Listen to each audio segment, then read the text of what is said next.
The Defense Acquisition System has given the United States military an unmatched technological advantage for over 70 years. Along with its legendary complexity, it's brought us the Abrams tanks, the nuclear aircraft carrier, the amphibious assault vehicle, and the B-2 bomber. Today it spends more than $300 billion a year, nearly 3 times as much as Amazon's annual worldwide sales. Over 150,000 people and almost 2,000 pages of rules are employed to make sure that money buys what the military needs. And much like Amazon, you can find just about anything in DoD shopping cart. How hard is it to buy all that? Exhibit A, this simple 500-element flowchart that explains how the Defense Acquisition System works. Let's take a closer look at that framework, though. There are 3 fundamental elements for every acquisition: a need, an appropriation, and a contract. The requirements process defines the need, which is often called a statement of work. The budget process generates the funding, and the contracting process buys the product or service from industry. This structure holds equally for all things in DoD shopping cart, from the simplest to the most complex. For the simplest things, the process can be performed by one government professional in a few days with a requisition order or need, a government purchase card, or funding, and a bill of sale, or contract. For the most complex acquisitions, hundreds of people are involved in every step of the process over a period of decades. Let's apply this underlying structure to the Pentagon's most complex acquisition program, the Joint Strike Fighter, or F-35. First, the need.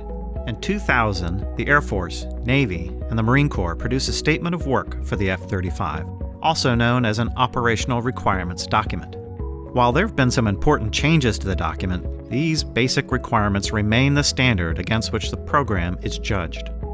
Second, the contract. A year later, the DoD awarded Lockheed Martin a contract to develop the F-35 with 3 variants, one for each service. And while Lockheed has been awarded several F-35 related contracts, this initial contract remains in place to this day. Third, the funding. Since the decisive competition kicked off in 1997, Congress has provided 20 years of appropriations for the F-35. The estimated total budget is more than $1 trillion, which includes all the money necessary to develop, produce, and operate thousands of this aircraft for over 50 years. To date, however, only about 10% of that amount has actually been spent. In other words, the F-35 is only now moving past its initial stages. This 3-part underlying structure gives us insight into what makes acquisition work better. As the F-35 illustrates, a well-understood requirement, a clear contract that aligns contractor and government interests, and a realistic budget are crucial building blocks to set early on in the process. Even as we seek new approaches to acquisition, these critical elements will continue to form the foundation of any successful acquisition system.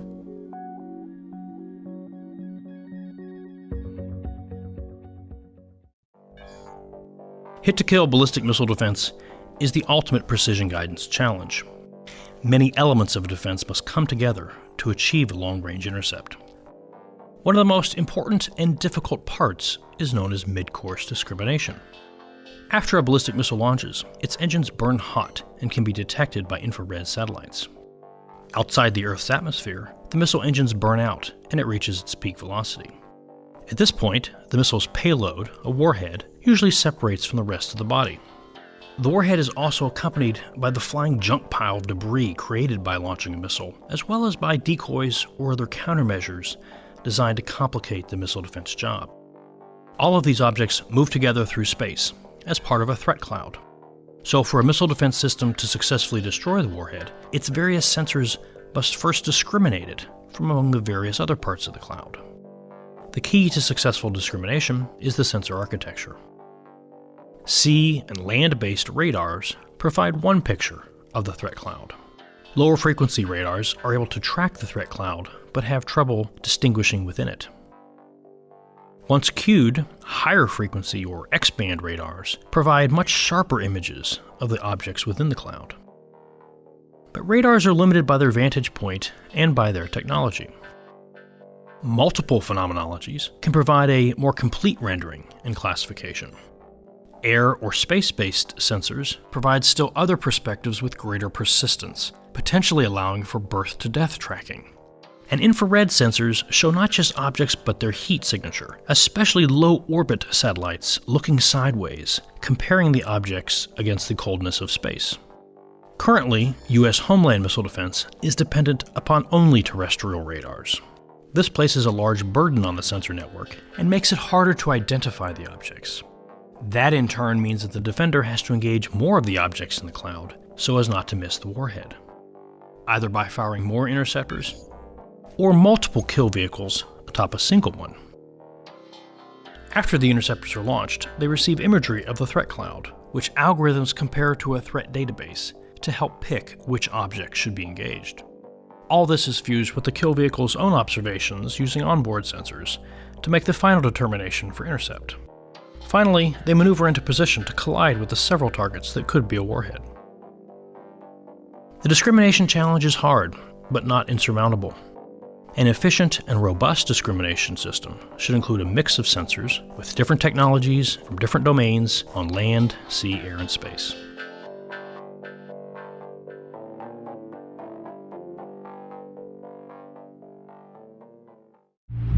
The supercontinent of Eurasia is home to 60% of the global economy and 2/3 of humanity.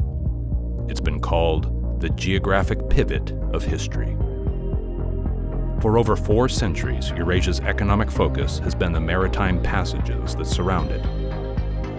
But during ancient times, many of the world's most important trading routes ran overland.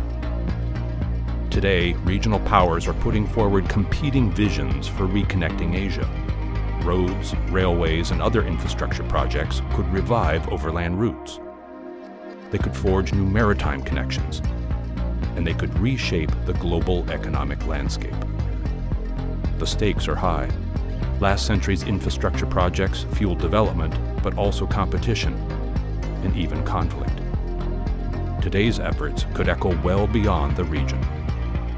And the basic reality is that the division of the world into kind of totally separate, autonomous entities and other areas controlled by sometimes foreigners is coming to an end.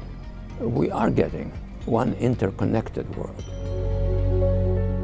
But critical questions remain about these massive investments. What's driving these projects? Will they connect in an economically meaningful way? What does that foretell? What does that mean in terms of political ambitions and how people will look at the region differently, and will they behave in a different way? The Reconnecting Asia project provides new tools for answering these questions, beginning with what's really happening on the ground. Use this interactive website to track the evolution of Asia's infrastructure network at the project level. Explore the who, what, and why behind these megaprojects. See tomorrow's supercontinent through the eyes of regional powers. Make sense of it all with expert analysis that uncovers the trend lines behind today's headlines. This is reconnectingasia.csis.org. The divided Korean peninsula remains one of the largest sources of uncertainty and potential conflict in a prosperous and growing Asia. Unification of Korea will be one of the biggest changes to the geopolitical landscape and is seen by the world as a dark tunnel. Opacity among regional powers creates confusion. Misunderstanding impedes smart planning. False assumptions could cause costly strategic blunders. But CSIS believes the potential for growth, prosperity, and peace of a united Korea is immense. How can we maximize the social, humanitarian, and economic returns of a unified Korea while avoiding conflict? Beyond Parallel is an unprecedented and comprehensive resource for bringing transparency to the many challenges and opportunities of Korean unification. Beyond Parallel investigates the broader implications of unification, but also the specific issues that Korea and the world face. These critical issues are explored through expert analysis, satellite imagery, and cutting-edge methods of data collection. Welcome to Beyond Parallel. In early August, North Korea threatened to launch 4 intermediate-range ballistic missiles to a point about 30 or 40 kilometers off the coast of Guam. Tom, could you walk us through how U.S. missile defense systems would respond if such a launch was detected? So if that happens, the United States would first detect the missile's heat signatures with satellites such as the Defense Support Program or the newer space-based infrared system. Those satellites would then cue terrestrial radars, such as the TPY-2 X-band radars in Japan and South Korea, which track the missiles with greater precision. The threat missiles would be within the radar field of view for perhaps 5 or 6 minutes. Aegis BMD ships might also be in position to track the missile's flight. The trajectory of the missiles headed from North Korea to Guam would take them over the southern part of Japan. They'd fly just south of Hiroshima, and at that point they'd be at an altitude of about 700 kilometers. So, Tom, if the U.S. determined that these missiles were actually a threat to Guam, what systems would be called upon to respond? If the U.S. determines the missiles to be a potential threat, we might try to shoot them down using various missile defense interceptors. This might include the sea-launched Standard Missile-3, launched from an Arleigh Burke-class destroyer, or a land-based THAAD battery based in Guam, or some combination of the two. Both systems have an excellent test record, but neither has been used in an operational context against a ballistic missile fired in anger. And all of this would happen within a relatively short period of time. So North Korea said it would take about 17 minutes time of flight to reach Guam. Others have said it could take as little as 14 minutes. Of course, it depends on the specific trajectory used. A more lofted trajectory would take longer and rise to a higher altitude in space, while a more shallow trajectory would take a bit less time and stay at a lower altitude. So an intercept attempt with an Aegis Standard missile would be outside the atmosphere, close to its apogee during its midcourse, or during its downward descent with the THAAD system.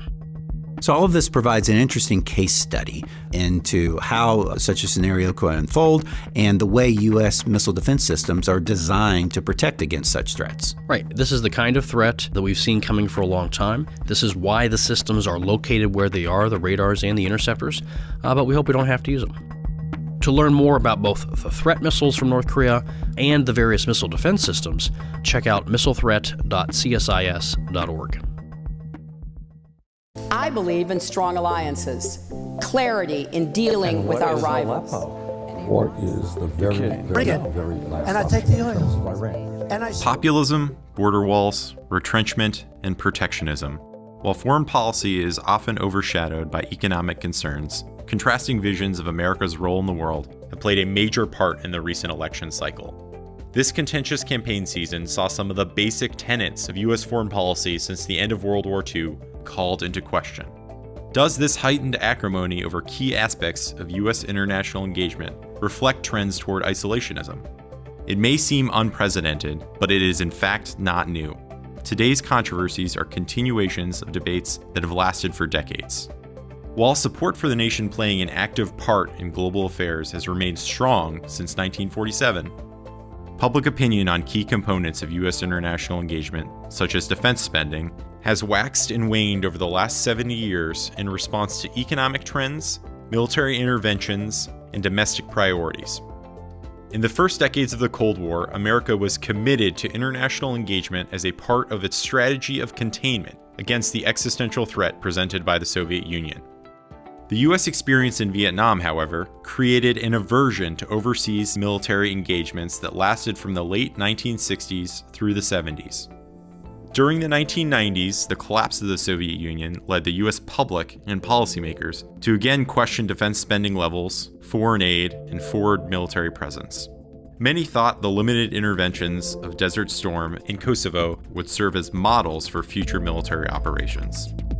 Then came September 11, 2001. Our response to the events of that day have largely defined contemporary American foreign policy since. First came the long wars in Iraq and Afghanistan. Their unsatisfactory outcomes left much of the public and policymaking elites disillusioned with large-scale military engagements. The result of that disillusionment has been an increasing reliance on small footprint forces for a variety of contingency operations, including in the global war on terror. At home, the most severe recession since the Great Depression exacerbated America's growing reservations about global engagement. As the economy recovered at an anemic pace, income inequality ballooned. fewer were able to reap the benefits of our globalized economy. Opposition to free trade and large-scale immigration grew. Now, 8 years after the recession and the more than 15 after 9/11, views on the desirability of America's international engagement strategy are fractured. For the first time ever in 2009 and again in 2013, most Americans responded that the U.S. should mind its own business internationally and let other countries get along the best they can on their own. This comes at the same time that more people are concerned about major domestic terror attacks than in 2002, just months after 9/11. Do these polls reflect temporary reactions to the state of public affairs? Or is there a genuine trend toward retrenchment in the American public? Democrats and Republicans now disagree on the benefits of free trade, alliances, and multilateral approaches. Divergences in threat perceptions and approaches to international engagement have also grown between the American public and policymakers. As history shows, this is not a new debate in American politics. Yet, as distance from World War II and the Cold War grows, the rationale for U.S. foreign policy of engagement may be growing less clear to younger generations. If the new administration decides that sustaining a strategy premised on deep international engagement is best suited for the advancement of American interests, it will have to do a better job of communicating the rationale for those policies to create a foreign policy the American public can get behind. If, on the other hand, the new administration seeks to chart a new course for American foreign policy, it will have to find avenues of consensus among an increasingly fractured public.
This century will feature a major shift in economic and geopolitical power toward Asia. China, India, and increasingly Southeast Asia have joined Japan and Korea as global stakeholders. But Asia's peaceful rise is threatened by fractious maritime disputes. Its waters are more contested than any on Earth. The South China Sea is home to the most complex disputes over water and seabed in the world. Clashes over ownership of the Paracel, Spratly, and Senkaku Islands could destabilize an otherwise booming region. And from the Sea of Okhotsk to the Indian Ocean, overlapping claims prevent Asian states from accessing desperately needed offshore resources. A lack of transparency about claims and how they are being advanced has only made the region more dangerous. How can states negotiate boundary disputes if their claims are not clear? How can civilian and military ships safely navigate if they don't know where international waters lie? how can countries avoid accidental conflict if they are unsure of the disposition and intentions of their neighbours' forces? The Asia Maritime Transparency Initiative was founded on the idea that sunshine is the best disinfectant and the most efficient policeman. The initiative is a complete resource for understanding Asia's complex maritime issues. AMTI monitors reclamation, island building, and construction on disputed rocks and reefs. It unpacks the web of legal and historical issues driving maritime disputes, and it seeks to draw attention to the claims being made and point out where those claims overstep international law. On this and many other fronts, transparency is desperately needed in Asia's waters. Join the dialogue. Visit us at amti.csis.org.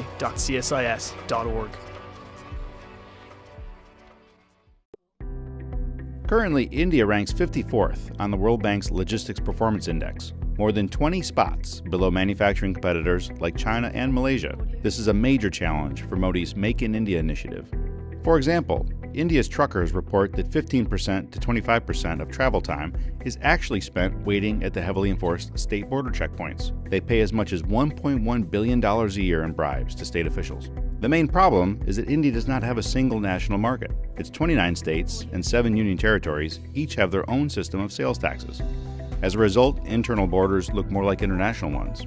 The version of the goods and services tax sitting before Parliament isn't perfect, but it will cut down on transit time for goods, paperwork for businesses, and could add 0.5% to annual economic growth. A seamless national tax environment will help Indian commerce flow more quickly.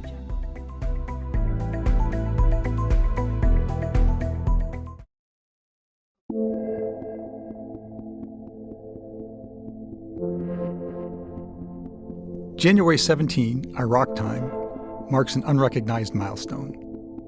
The United States has been bombing that country almost continuously for a quarter of a century. What has the U.S. been trying to accomplish with all these air attacks? And what has been the effect? The air attacks have occurred in 5 phases. But to fully understand this history, we need to go back to the beginning of air power theory. The tactical use of air power sought to defeat enemy air attacks and to strike enemy ground forces. But the horror of World War I led some air power advocates to propose a new idea: use air power strategically to strike at an enemy's economy, population, and political leadership, thereby winning wars without costly ground campaigns. The massive conventional air campaigns in World War II, in Korea, and in Vietnam produced many positive results, but they did not by themselves produce enemy surrender. When Desert Storm began, some in the Air Force hoped that new technologies would force Saddam to surrender from an air campaign alone. Others saw air power as part of a joint campaign working with ground and naval forces. And an attack on military targets in Iraq and Kuwait. Air attacks did make a major contribution to winning Desert Storm. But as was true of previous adversaries, Saddam did not surrender to air attacks alone. Iraqi civil society and Saddam's government proved to be highly resilient. After the war, Saddam used his own air power to suppress insurrections and stay in power. So the U.S. instituted no-fly zones in the north to protect the Kurds and in the south to protect the Shia. These were successful in protecting the threatened groups, but no-fly zones turned out to be major military operations. Maintaining them year after year required continuous suppression of Iraqi air defenses and periodic attacks on the Iraqi military. I take the fact that he develops weapons of mass destruction. The U.S. launched a new wave of air attacks during the invasion of Iraq in 2003. These attacks looked a lot like those of 1991, with 2 changes. The first was attacking Iraqi leadership directly, called decapitation. The second was called shock and awe, hitting a society so hard and in so many ways that it becomes disoriented and collapses. Both failed. Saddam evaded attack, and although Iraqi society suffered, Saddam did not surrender. In other areas, air power again made major contributions. During the long Iraqi insurgency, air power played a useful but secondary role because insurgencies produced only a few and then very fleeting targets. Many air missions were taken over by UAVs. Their patience and precision matched the nature of counterinsurgency. Over the years, a conventional wisdom has arisen about the use of air power. Decapitation is hard to do, but can sometimes be successful if there is a small group of charismatic enemy leaders. Strategic air attack can cause a lot of destruction, but its ability to win wars on its own is unproven. Battlefield support can be very effective, but it needs a viable ground force, U.S., allied, or local, to win battles. In 2014, President Obama pledged to disrupt and ultimately destroy ISIS. To do this, the U.S. appears to be using air power in all three ways. Results so far are again mixed. We've killed several ISIS leaders, but others have replaced them. We've killed a lot of enemy fighters, but so far, ISIS has been able to replace them, though with some strain. We provided air support to the Iraqi and local ground forces with some success, but the rollback of ISIS's territorial gains still has a long way to go. What will the next 25 years bring? Air attacks have become a central element of U.S. involvement in Iraq and the broader Middle East. When we are changing regimes, we attack governments and civil society. When we are suppressing terrorism, we attack individuals and cells. When we are supporting partner militaries, we provide close air support to their troops. So where our policy goes, there will go the air campaign.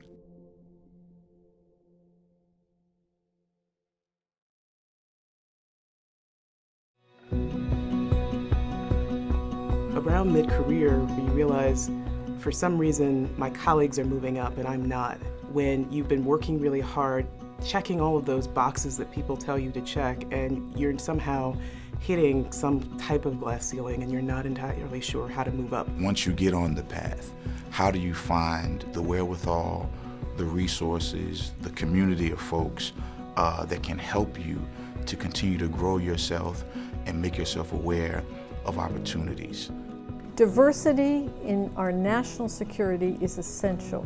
The purpose of our project in diversity and leadership in foreign affairs and international affairs is to bring new voices and diverse perspectives to important discussions in foreign affairs and international affairs writ large. People who come from such a wide range of backgrounds, they have language skills, they know how to operate interculturally with our counterparts on the other side of the table. We have this rich, untapped potential. How do we make the most of it and really get it into positions that can have an impact? It's a signpost. It lets you know that there are people who come from places like yours, who look like you do, who share certain types of cultural affinities, certain types of struggles. I've seen already that you get better reactions in diplomacy, you get better buy-in when you're trying to move forward with development efforts, and you have people sort of understanding that this might be a model that could work for their countries as well.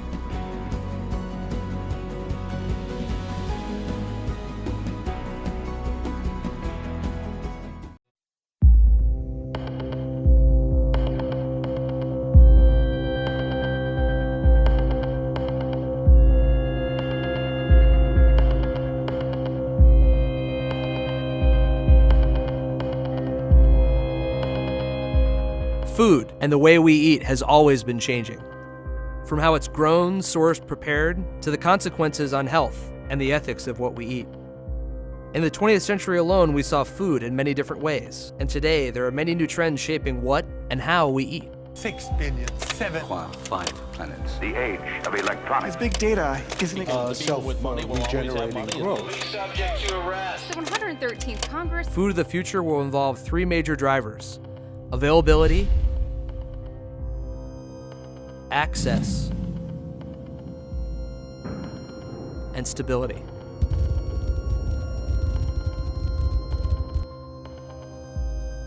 Are current food production and efficiency gains sustainable? With more people, there needs to be more food. Growth of this order requires more arable land and better farming. Most importantly, it requires significantly more water. The effects of global climate change will further exacerbate today's water problems. With the presence of extreme weather, dry regions will be drier and wet regions will be wetter. Access to food is tied to wealth and location. We produce plenty of food on the planet, but not necessarily where we need it. While global hunger and poverty have declined, factors of access and utility still include food income, malnutrition, and obesity. With more people, there is more demand for finite resources: food, water, and clean air. Food shortages, riots, and mass migration will lead to global instability. but there are opportunities. Okay, good morning. Welcome everyone, including our viewers watching online. I'm John Hillman, Director of the Reconnecting Asia project at CSIS. Just 2 administrative items before we get started. First, I'd like to ask everyone to silence their phones, and second, in the case of an emergency, you can look for me and follow me out through the exits here. We also have a stairway behind you leading down to the front door. We've got a pretty unique event for you today. It's a conversation between 9 of our directors, appropriately sized for the geographic area that we're focused on, the Eurasian Supercontinent. It's a massive area home to more than 60% of the world's population and nearly 2/3 of the global economy. No one thought more strategically about this part of the world than Dr. Brzezinski, whose legacy lives on at CSIS in a number of ways, including through the Reconnecting Asia project. As he wrote 2 decades ago, Eurasia is the chessboard on which the struggle for global primacy continues to be played. That struggle continues today, and while the Eurasian chessboard was dominated by military moves during the 20th century, it has become a focal point for fierce economic competition during the 21st century. Across the region, a contest is underway to build new roads, railways, ports, and other new connections. In a few minutes, our panel will discuss that contest, its drivers and implications for the region and for the United States.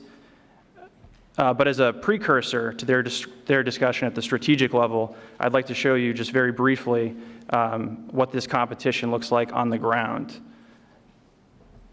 And so briefly, I'd like to show you 3 of the more than 2,100 projects that we're tracking at reconnectingasia.csis.org. On that website, you can explore a database of infrastructure projects. You can see new connections as they emerge. You can see who's involved with these projects. And you can also read insights from a growing network of scholars. And the 3 projects I'd like to show you today are all bridges, actually. Now, throughout history, plenty of wise people, from Isaac Newton to Pope Francis, have said the world would be a better place if we just built more bridges. Well, that is happening across Eurasia, both figuratively and literally, and these emerging links could preview a more economically dynamic region in which commerce, people, ideas move faster than ever before. But the outcome is far from clear, and there are darker potential paths as well. It's worth noting that the Soviet leader Nikita Khrushchev had a slightly different view of bridges. He once said, and I quote, "Politicians are the same all over. They promise to build bridges even when there are no rivers." So, and I'd like to start off with this first project, which is in an area that Khrushchev knew well, Russia's Far East, and there's an actual river here separating Russia from China. Less than half a century ago, Soviet and Chinese forces clashed along this border. But today, their top officials talk about a strategic partnership and about linking their signature economic visions, China's Belt and Road and Russia's Eurasian Economic Union. But as this project suggests, that rhetoric has outpaced progress on the ground. One of this bridge's main commercial purposes is to carry iron ore from Russian mines into China. Started when commodity prices were higher, it has been delayed multiple times over the past decade. So it's a reminder that even high-profile projects can be constrained by broader economic trends. Other key projects are improving connectivity within states. Earlier this year, India completed its longest bridge, located in its northeast near China. The project reduces travel time between 2 Indian cities from 6 hours to 1 hour. And that's good news for anyone traveling between those areas, whether you're driving a passenger vehicle or something slightly larger. Several Indian newspapers have reported that this bridge has been designed to handle tanks as well. And so this is also part of a broader strategic shift toward developing India's border areas. For decades, many of these areas were left relatively undeveloped, but since 2006, India has built 27 of what it calls strategic roads in these border areas. And over the next 5 years, it plans to build another 46. One last bridge, which was completed earlier this year and illustrates how even relatively short links can have outsized importance. So if we zoom out a bit, you can see that this is part of a new rail line connecting Iran and Azerbaijan. And if we zoom further out, you can see that it's part of a much broader transport corridor called the North-South Transport Corridor, which combines maritime and ground links to connect St. Petersburg and Mumbai and a series of cities in between. This effort was started in 2000, and only one link remains to be built within Iran. Trial runs suggest that it could be twice as fast as existing routes. Now, of course, each of the 2,100 projects that we track face challenges. For example, new overland routes may struggle to compete against maritime shipping, which is slower but considerably less expensive. Risks exist at each step of the planning process, from financing to construction to operation. Customs and other frictions at the borders could also impair movement. But it's undeniable that the landscape is changing. There is a shift toward greater connectivity, and that could have far-reaching economic, political, and even strategic consequences. And so to help us understand that shift and the stakes, I'd like to invite our panelists onto the stage. Thank you.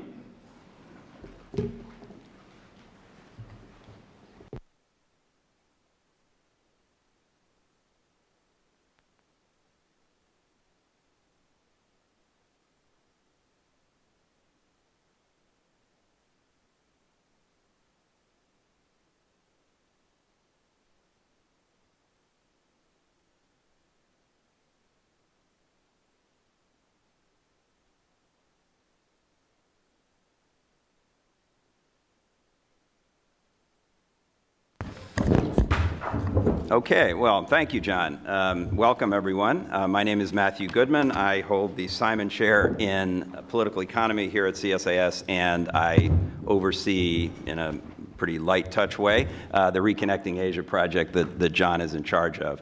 And I'm delighted to have you with us and to have 8 of my colleagues up here. I'm told that this is not the largest panel we've ever had at CSIS, but it must be close.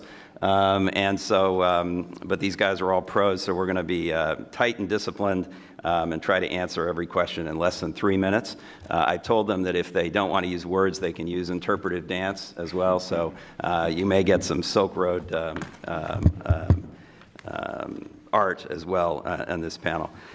So let me just quickly, you have all the detail. I think many of you know my colleagues, so I don't need to go in detail. I'm just going to go down, starting with Heather Conley, who's the director of our Europe program, John Alterman, the Middle East program, Bülent, who runs our Bülent Ariza, who runs our Turkey project, Olya Alikar, who runs our Russia and Eastern Europe program, Rick Rosso runs the India program, Amy Seawright runs Southeast Asia, and also we shouldn't forget Australia and New Zealand and the Pacific Islands, which is also part of her turf and our story. Chris Johnson from the Freeman Chair in China Studies, and Mike Green, the Japan Chair. Okay, hands up if you notice that we're organized from west to east along this panel. Okay, has anyone figured it out? Okay, Liza figured it out, but she set it up. The one person we don't have, unfortunately, is Victor Cha, our Korea director. He wanted to be here, but he couldn't be, so I'll try to channel the Korean perspective here as well. They're a big player in this story.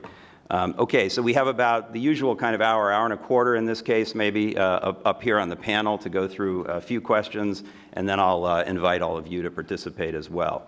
So here we go. I want to start with history and geography because this project was inspired by Zbig Brzezinski's interest in the intersection of history, geography, and strategy. And among other things on our site, you'll see a series of historical maps. And here's the kind of the basic laydown of the old Silk Road, or really the flurry of trading routes that existed in the Han/Hellenic period that began to emerge across this landmass. I want to then put up 2 other maps going to the year 1497. That's the year that Vasco da Gama set sail from Portugal and found a new route by sea around Africa to the East Indies. And that transformed this story because it shifted these land-based trade routes to a maritime-based model, which has continued to this day. So for 500 years, we've really been on a maritime-based commerce story ever since, and that's had obviously huge implications for international relations and strategy as well. The next map I want to show is plus or minus 1869. That was the year that the Suez Canal was opened, and that transformed, again, commerce and allowed the laydown of new routes, and telegraph lines and other things are mapped here, but shows that there was a huge change in this story from 1869. By the way, 1869 was also the year, coincidentally, that the Transcontinental Railway in the United States was completed, and that was the inspiration later for the Trans-Siberian Railway. So that was a kind of significant year. Okay, enough of me. I want to bring in the directors. We're going to go down the line, and I'm going to ask a broad history question, which is, given all that backdrop, from your country or region, in Heather's case, for example, from your perspective, what is the sort of historical perspective on connectivity across this landmass? Is there a consciousness, was there a consciousness about your connections, not specifically through infrastructure, but just generally? So Heather. Well, Matt, thank you so much. What a great challenge you have given us all today. I don't often talk about da Gama in 1497 and its impact, but I think what's so interesting about where we are centered, Portugal, a great Mediterranean power. In the 1400s, King Manuel sent da Gama on a great exploration, the European age of discovery. And this was a very courageous journey for da Gama, who started out with 170 in his crew. By the time he made it back, it was only 50. It was very dangerous. It was very slow. Part of the journey, not only of making it to India, but was mapping out the African coast, which, again, was also an important part of that age of discovery. As da Gama made his journey to India, he did encounter and had some clashes with traders, other traders who were not sure who this new person was. There was also, in some ways, religious overtones to this. King Manuel had wanted a religious overtone to this, and da Gama encountered Muslim traders along this path, and eventually in India discovered an entirely new religion of which he was unfamiliar with. So this age of discovery set off in some ways an element of competition, because da Gama returned to India in 1502, and this is where the competition began. There were more intense clashes with the traders that were already along that route. And finally, 20 years later, da Gama became a viceroy of India. So what does that, in some ways, da Gama's journey tell us historically? It's about the courage to discover new things, that you begin a competition, if you will. You are new, you are eager to enter that competition, and then in some ways, how do you use that competition to then assert your own great power dominance? So this was obviously an extraordinary opportunity for Europe to create new markets, new trading opportunity, and very much was a great power moment for Portugal. So let's fast forward 300 years later, and let's look at the Suez Canal. This is a description of some cunning French diplomacy, and it started 100 years earlier. Napoleon very much wanted to block another great maritime power, Great Britain, from its dominance. So French surveyors went to look at the Suez Canal and miscalculated, didn't have the right math, and decided they could not create this canal to connect the Mediterranean and the Red Sea. And then in 1854, Napoleon III decided to resurrect this idea, and sending a French diplomat, Fernando de Lesseps, to see if, in fact, a man-made canal could connect the Mediterranean and the Red Seas. British officials described this as flagrant robbery. This was a competition, and France wanted to block, in some ways, Great Britain's maritime power. This also signaled a role for technology. In 1863, there was a shortage of labor, which was going to prevent the canal from its creation.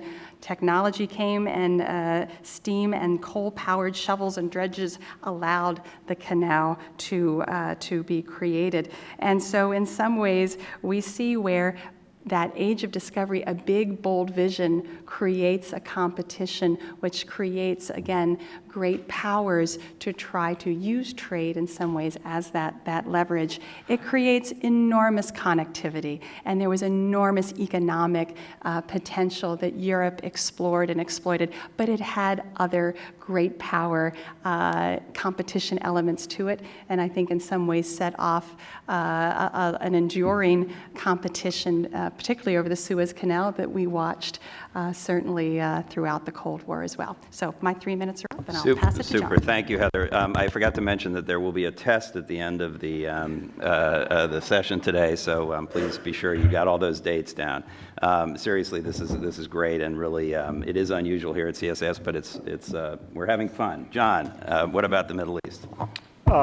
I'm going to talk just about the Gulf rather than the whole Middle East. I mean, 25 countries is enough for me to cover my day job. I don't have to do it here.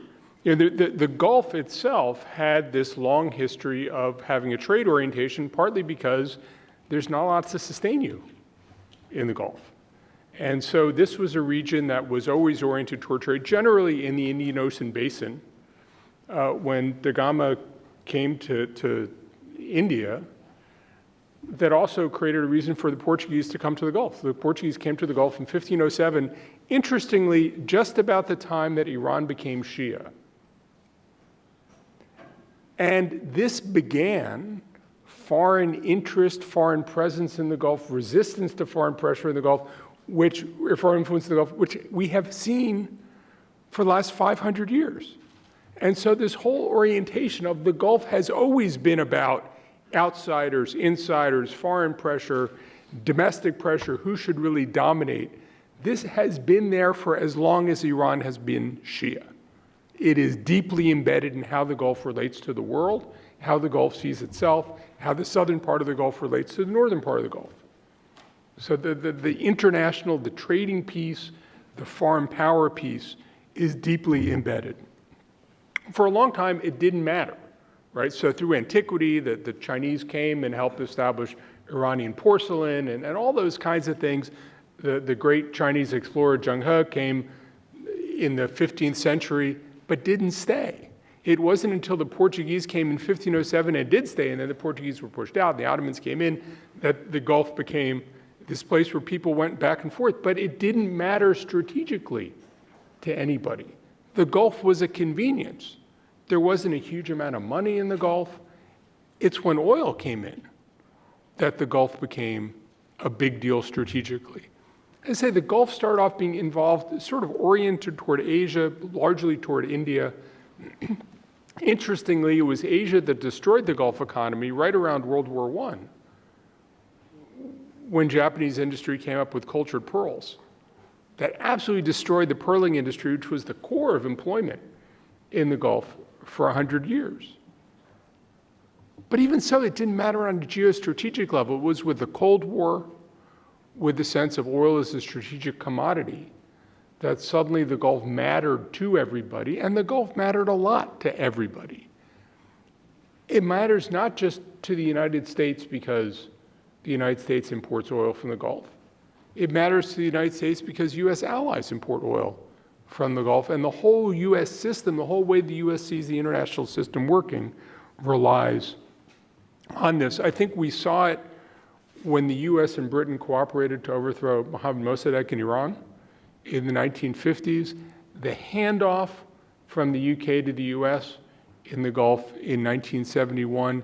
But this was at the core of our alliances, the core of how we saw the world working, because energy came from the Gulf, and it took a region which already was ambivalent about foreign influence, which already felt the foreigners were there too much, and suddenly made it a global issue. And I think that image has carried forward to the present day.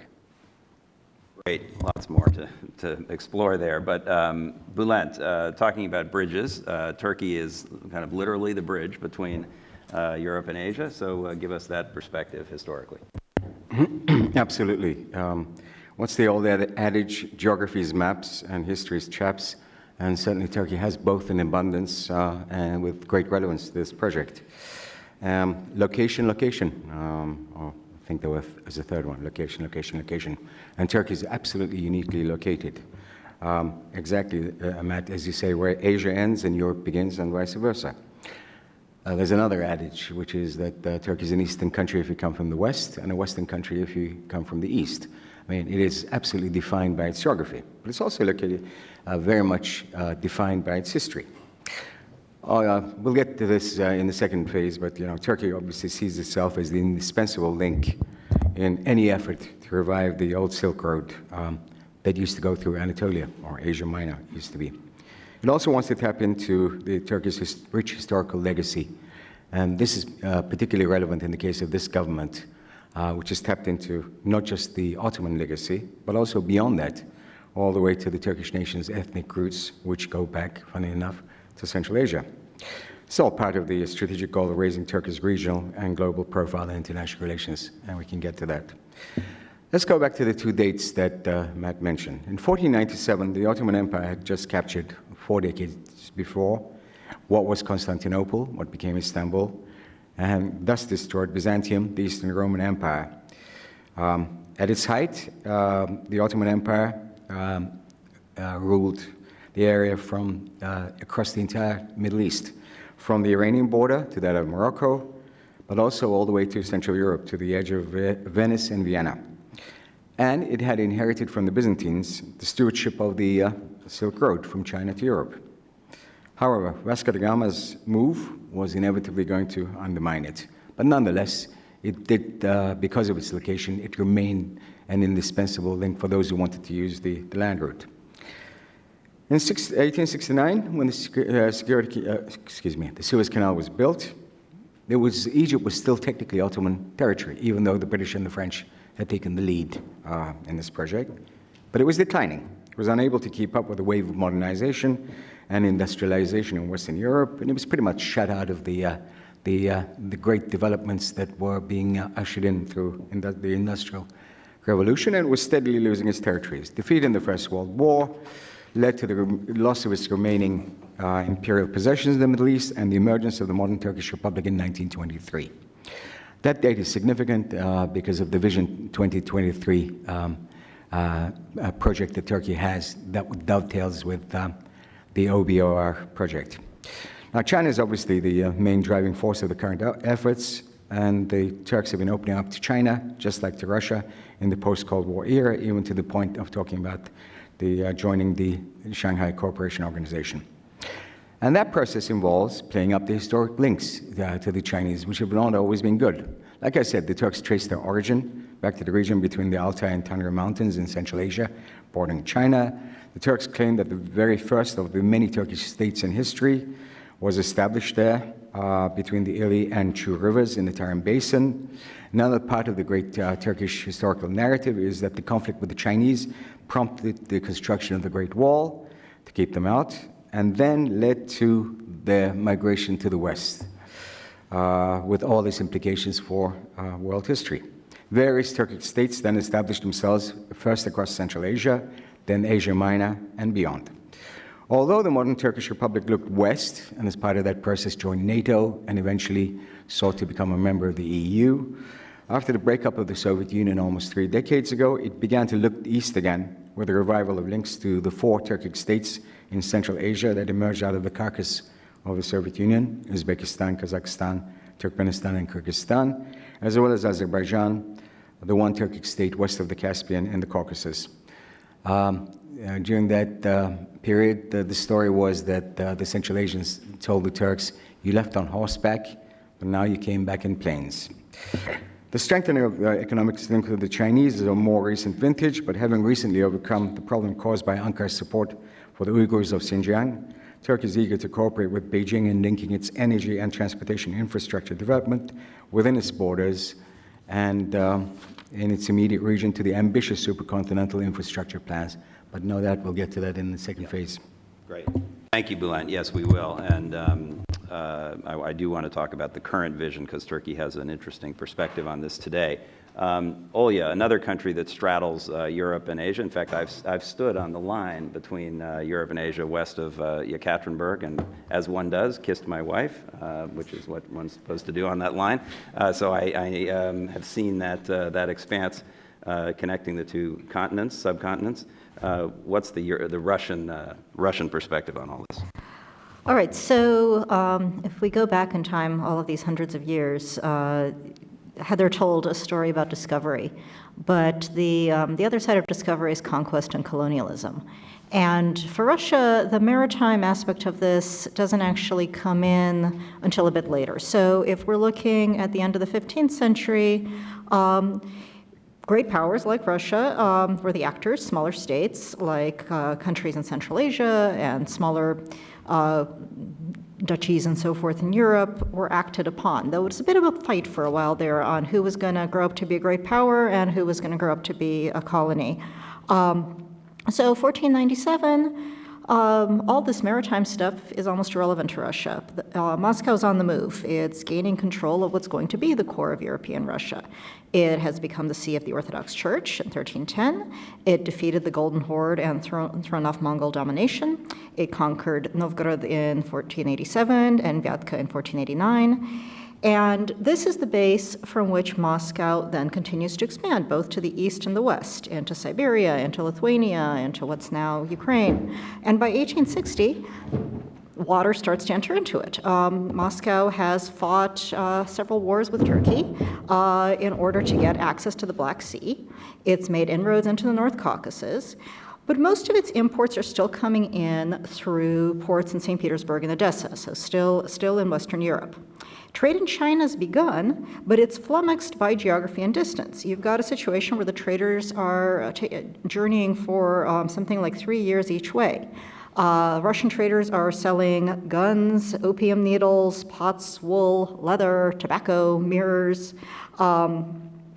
Wool, leather, and mirrors. They're taking home tobacco, tea, rhubarb, fireworks, silk goods, paintings.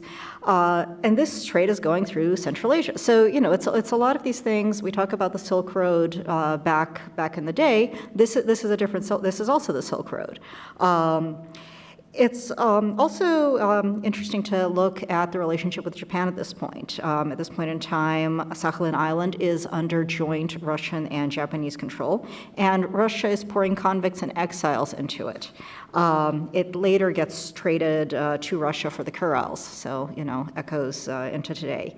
As of 1869, Russia has also recently annexed about 400,000 square miles of Chinese territory.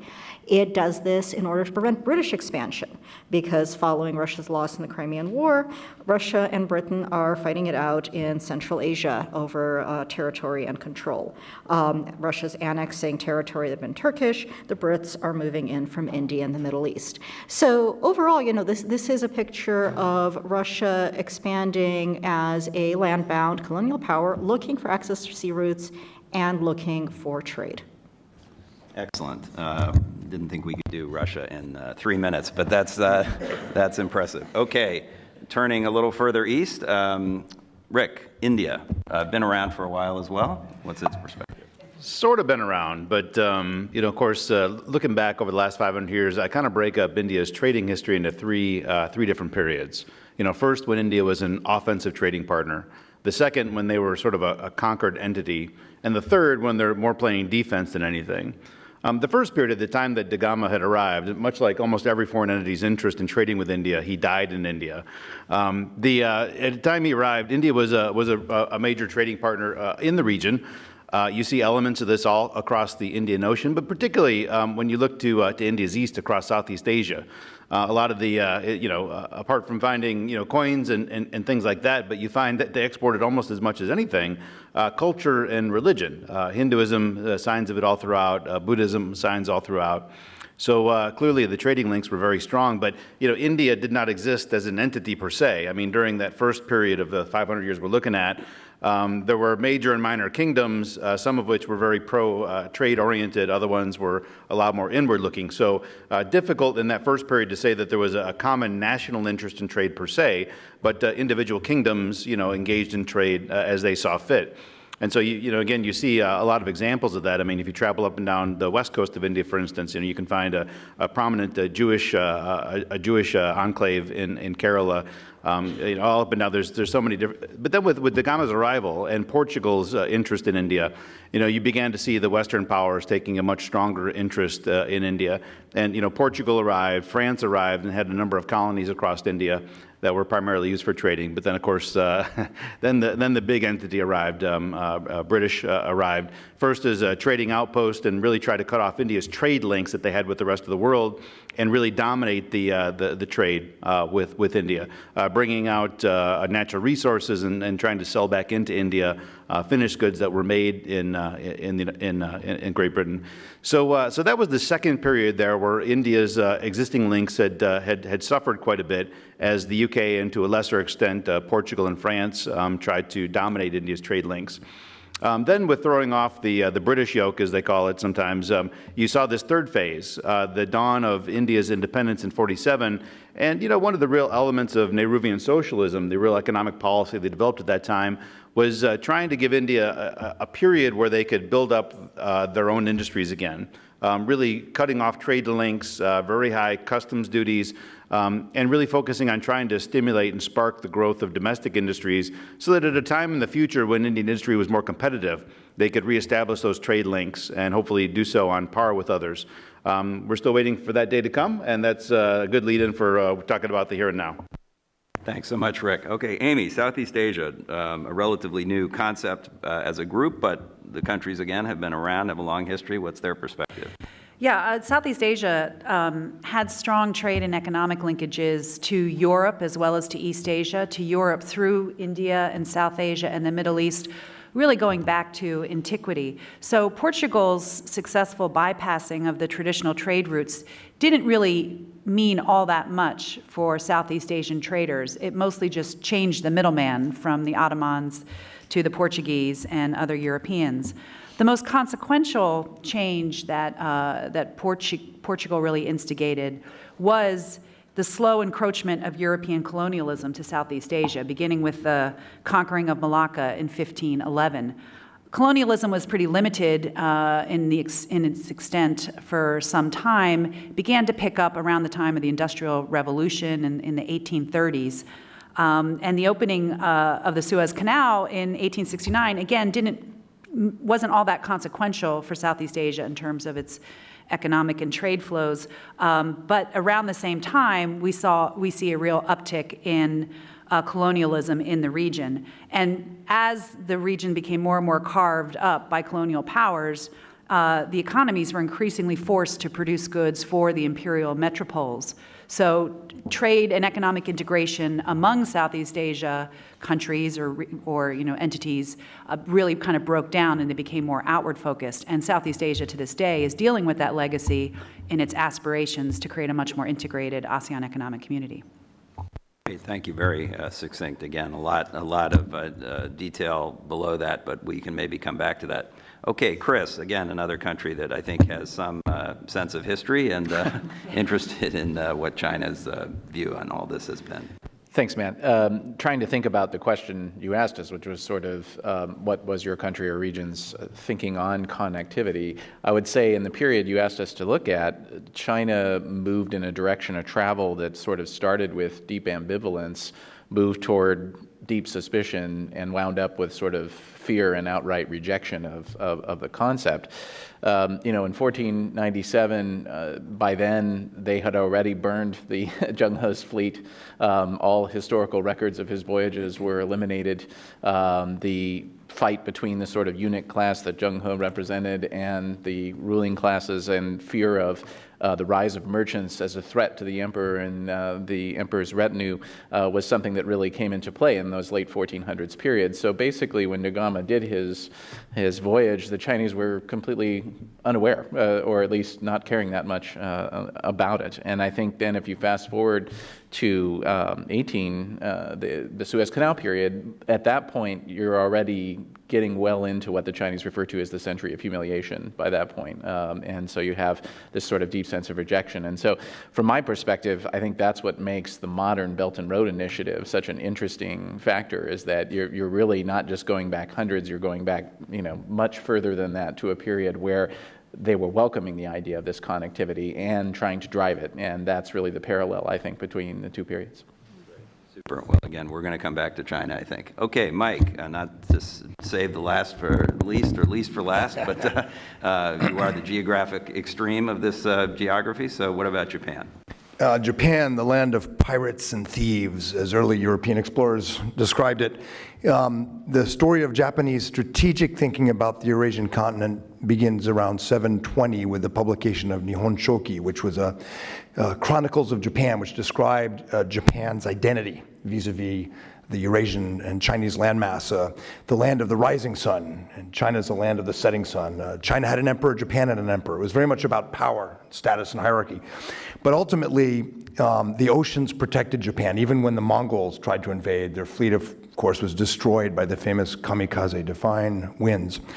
It was the arrival of the West, and of course, Commodore Perry in 1853, that awoke Japan to the importance of controlling the seas and a maritime power, much later than the British, but very much focused on controlling the seas until the collapse of the Qing Empire, which drew Japanese strategic thinking towards control of the continent, because European, Russian encroachment on China would be encroachment on Japan. So a maritime power, a fairly new maritime power, gets drawn to the continent, competes with Russia and Europe and even the US, building railroads in Manchuria and North China for infrastructure hegemony. But well beyond that, you've probably seen the Tibetan flag, and it looks vaguely like the rising sun. That's because two Japanese spies dressed as Buddhist monks went to Tibet in the Meiji period to foment Tibetan nationalism, to outflank the Qing, create nationalism within Eurasia. And of course, it all ended with tragedy with the Second World War, a war really fought about control of China and the continent by Japan, a maritime power, against America and Britain, maritime powers. And so after the war, the Japanese instinct was very tentative, very hesitant, until the return of Chinese power in the 1990s. And suddenly, Japanese strategic thinking about the Eurasian landmass is reawoken. Prime Minister Hashimoto announces the new Silk Road Initiative in the mid-1990s. Opens to Russia. Abe opens to, and Koizumi opened to India, to ASEAN. The Trade Ministry starts talking about East-West infrastructure connectivity to counter North-South Chinese connectivity. And so in some ways, it's a very different Japan and a very different world, but it's a reawakening of some of the same competition with some of the same power games. Fantastic. Well, it wasn't deliberate, but ending with the real historian was, I think, a good move. Again, you can see these guys know a lot more than they're saying, because I insisted that we at least average 3 minutes, which I think we did. Please follow up with them, read their stuff, read Mike's book, and you'll get a lot more of the detail and nuance on this set of issues. Okay, let's fast forward to today. And then, again, our project, Reconnecting Asia, is about infrastructure. Hard infrastructure is what we're mapping. We're also interested in soft infrastructure, the connections of customs systems and legal systems, and even the people-to-people and trade and other things that flow over the infrastructure. Each of the countries and regions represented up here is playing in this game of a new great game, as I call it, of building infrastructure across this region. And I'd like to sort of, in different groups this time, ask folks about your country's or region's perspective on this and why you're doing it and what its significance is economically and strategically for your country or your region. So I'm going to start with Chris, because he really, China started all this. I mean, they, with their Belt and Road Initiative, I think have sort of been the most visible, at least, player in this picture. Actually, before we were up here, I was saying, when I said that we were going to be aligned west to east, somebody said that we should be aligned by size of population or economy, and Chris should have had a much bigger chair. But seriously, Chris, so tell us in 3 minutes what Belt and Road's all about. There's a spectrum of motivations that people are looking at, from providing public goods through developing their near abroad, to stabilizing their near abroad, to controlling it, to more strategic objectives. Where does this initiative fall in that spectrum? Thanks, Matt. I guess the place to kick off is that it is not the Chinese geostrategic plan to dominate the region or global trade patterns. We did a study on this now. It's been a couple of years now, trying to look at it from a different perspective, because there's been plenty of work done about how dangerous the neighborhood is they're trying to do these projects in, issues with regard to financing and Chinese capacity to manage a project this big. We stipulated all of that in our study. What we were trying to get at was, where did this thing come from? Why does it matter? And should the U.S. be concerned? And I think that, or at least aware. And the three kind of main conclusions we drew, which I think still hold very much true, is that first, it was an effort by Xi Jinping when he came in as China's new leader, and a group around him, to create a overarching framework for what prior to that had been a very messy alphabet soup of organizations that were sub-regional in nature. So you had, the Shanghai Cooperation Organization, the BRICS entity, cooperation with Africa, and the FOCAC. Xi Jinping's view was, we need an overarching vision that links all of this together. And so that was the starting point, I think. Secondly, it really is mostly about economics, despite, a lot of other things that you will see. And it's about exporting Chinese overcapacity to a large degree, especially the land portion of it. And that's because Chinese leaders, post the global financial crisis and the huge stimulus package that came in 2009, they understand that the local economy, the indigenous economy, can no longer absorb the level of investment it's been absorbing for decades now, and this needs to go somewhere else, and that's been a critical piece. And then I think third, and probably most importantly, we're about to have the 19th Party Congress here in a few weeks, where our expectation is Xi Jinping will become even stronger, really consolidate power. This is his foreign policy baby. This is his signature program, and therefore it is too big to fail. And so I think we will see a renewed energy on the program coming in his second 5-year term, and we're already beginning to see it. Chinese Central Television just ran this 6-part documentary series on major country diplomacy under Xi Jinping. Belt and Road was a major feature, and I think we're going to see them double and even triple down on the project going forward. Great, fantastic. And again, Chris and his team have done a lot of work on Belt and Road. We're in Reconnecting Asia also looking at this, and please go to the site and you'll see a bunch of our collective works there on this topic. I didn't mention that we have on the screen now the sort of our version of the Chinese broad vision of infrastructure connectivity across this landmass. And we have similar visions for each of the countries up here, so we're going to go through these. Let me turn now to Rick and Mike, or Mike and Rick, and maybe in that order, who are represent the two countries that are probably most challenged by the Belt and Road, or feel a sense of competition. And ask you both hinted at from the historical perspective how that feeds into today's vision. But Mike, what is Japan thinking about this and doing about it? Excuse me. China's sudden emergence as a major development assistance provider, infrastructure funding and financing provider, came as a shock to Japan, which had the privileged position in Asia as co-lead in the Asia Development Bank, second largest contributor to the World Bank and IMF, this led immediately to a negative reaction. So the Japanese government strongly opposed the Asia Infrastructure Investment Bank, opposed One Belt, One Road. It's interesting because there are polls that show, of elites in Japan that show that actually a plurality think it was a mistake to oppose AIIB, for Japan to oppose it. And this is Genron NPO, a polling group in Japan. And when asked why, the lead answer, half the respondents said that the international financial system was no longer led by the U.S., that U.S. leadership had been broken. There was going to be a new multipolarity and a more competitive dynamic. And Japan had to work with the U.S., but also had to find a way to shape China's infrastructure by joining. So the debate is unfolding. At the same time, when Xi Jinping gave his speech in Shanghai 2 years ago at the CICA, I won't spell out the acronym, it would take another hour, but the CICA speech where with all the Eurasian neighbors from I guess Turkey to Korea, Xi Jinping said Asians have to take care of Asian security. There should be no more blocks in Asia, which is the exact language Gorbachev used in '85 in Vladivostok to try to create a multilateral resistance to American alliances. Almost exactly the same language. So at the same time, the Japanese instinct is to try to join and shape this, and Japan has said it will participate in Belt and Road now. There's a clear sphere of influence dimension to what China's doing.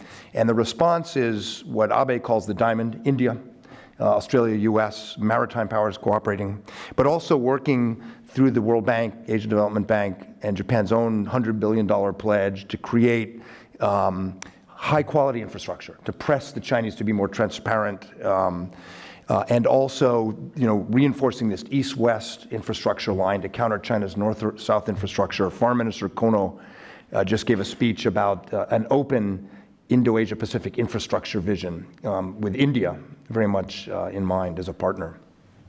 And that's a good segue into Rick, but just to say, just to highlight the competitive aspect of this, you mentioned the quality infrastructure plan of Japan. When it was announced, it was touted as a $110 billion plan, which seemed like an interesting number to pick. And that's because the AIIB was going to be capitalized at $100 billion, and so they wanted to show that they were going to be doing a little bit more. The Japanese plan has since been boosted even further. But Rick, Mike mentioned India. How is India looking at this? Traditionally, it's been more focused on internal connectivity, or in the recent past, but it's also kind of interested in its eastern connections by sea and maybe north by land. Yeah, first, India's perspective on connectivity. You're right. I think sometimes when you hear Indian leaders talk about things like look east and act east, it gets us very excited. Because we want India to become more integral and part in partnership with Japan and Southeast Asia. But in practice, the country itself really doesn't have well-developed infrastructure. So in a practical way, building those domestic connectivity for India is very critical. If you look at a map of India, and if you broke it down kind of state by state, the states in India that are actually more productive tend to be on the west coast, Gujarat, Maharashtra, and others. Very poorly connected with the states on the east coast, like Bihar and West Bengal. So if you had these roads and other types of infrastructure built connecting eastern India with Southeast Asia, it would be parts of India that are actually least competitive for a country that has a massive trade deficit with the world. So India, I think, needs to focus, and I think the leadership in practice focuses more on domestic connectivity. They have these monster projects, partially funded by the government of Japan. For instance, the Delhi-Mumbai Industrial Corridor, which is the largest infrastructure project that the government of India has ever undertaken, which is dedicated freight rail, these industrial townships built along the sidelines for it, with ports, LNG ports, a lot of infrastructure that goes along with it. Apart from domestic connectivity, the other major project that has gotten a new prominence under Prime Minister Modi is skipping SARC. SARC is an institution. Any club that has India and Pakistan is not really going to function terribly effectively. So India has really shunned SARC, which was a non-functioning entity anyways, and instead is looking to develop stronger infrastructure ties with its other neighbors with whom they feel China had started to make political inroads. Nepal, Bhutan, and others, Bangladesh in particular. Probably no two big countries on earth, and I'm interested if people have other opinions on this, have done more to kind of tie themselves and lash themselves together than India and Bangladesh have done in the last couple of years. And it's great that it's driven by a real political imperative in India where, cutting through Bangladesh and connecting those northeast Indian states that are almost entirely cut off from the mainland, the BJP thinks that they can actually start winning some states up there, and they've done so. So getting more direct connectivity through Bangladesh and including Bangladesh is a political priority, one of those few times that good foreign policy is perfectly aligned with good domestic politics. But with China, India is willing to play with China in some of the projects, AIB, some of the work being done under BRICS. But Belt and Road it's become a real sore spot and problem area between the two. India actually is probably the loudest, the most outspoken country in terms of raising concerns about the way that Belt and Road is being conducted. I mean, for India directly, the China-Pakistan economic corridor is one of the first projects that's supposed to begin moving, which cuts through the slice of Kashmir that Pakistan occupies and India continues to claim. So, India claims that it's causing a debt trap for the countries that get engaged. They say that it's being done without consultation with neighbors, which is a direct concern. They skipped the summit meeting. And even though it's not a part of the Belt and Road Summit, I'm sure a lot of you followed this recent border standoff that India and China had. Interestingly, it was not a border that India shared, right? It was a border between China and Bhutan. India sent troops to stop Chinese infrastructure development in another country, whether you say it was in Bhutan or in China. So I think that's a pretty loud and clear signal to Beijing, too, that Delhi does not like the fact that other countries aren't being consulted. So this is one of those rare instances that India is probably standing up more for what we consider the Western rule of order than a lot of other countries are. Fantastic. Lots in there again.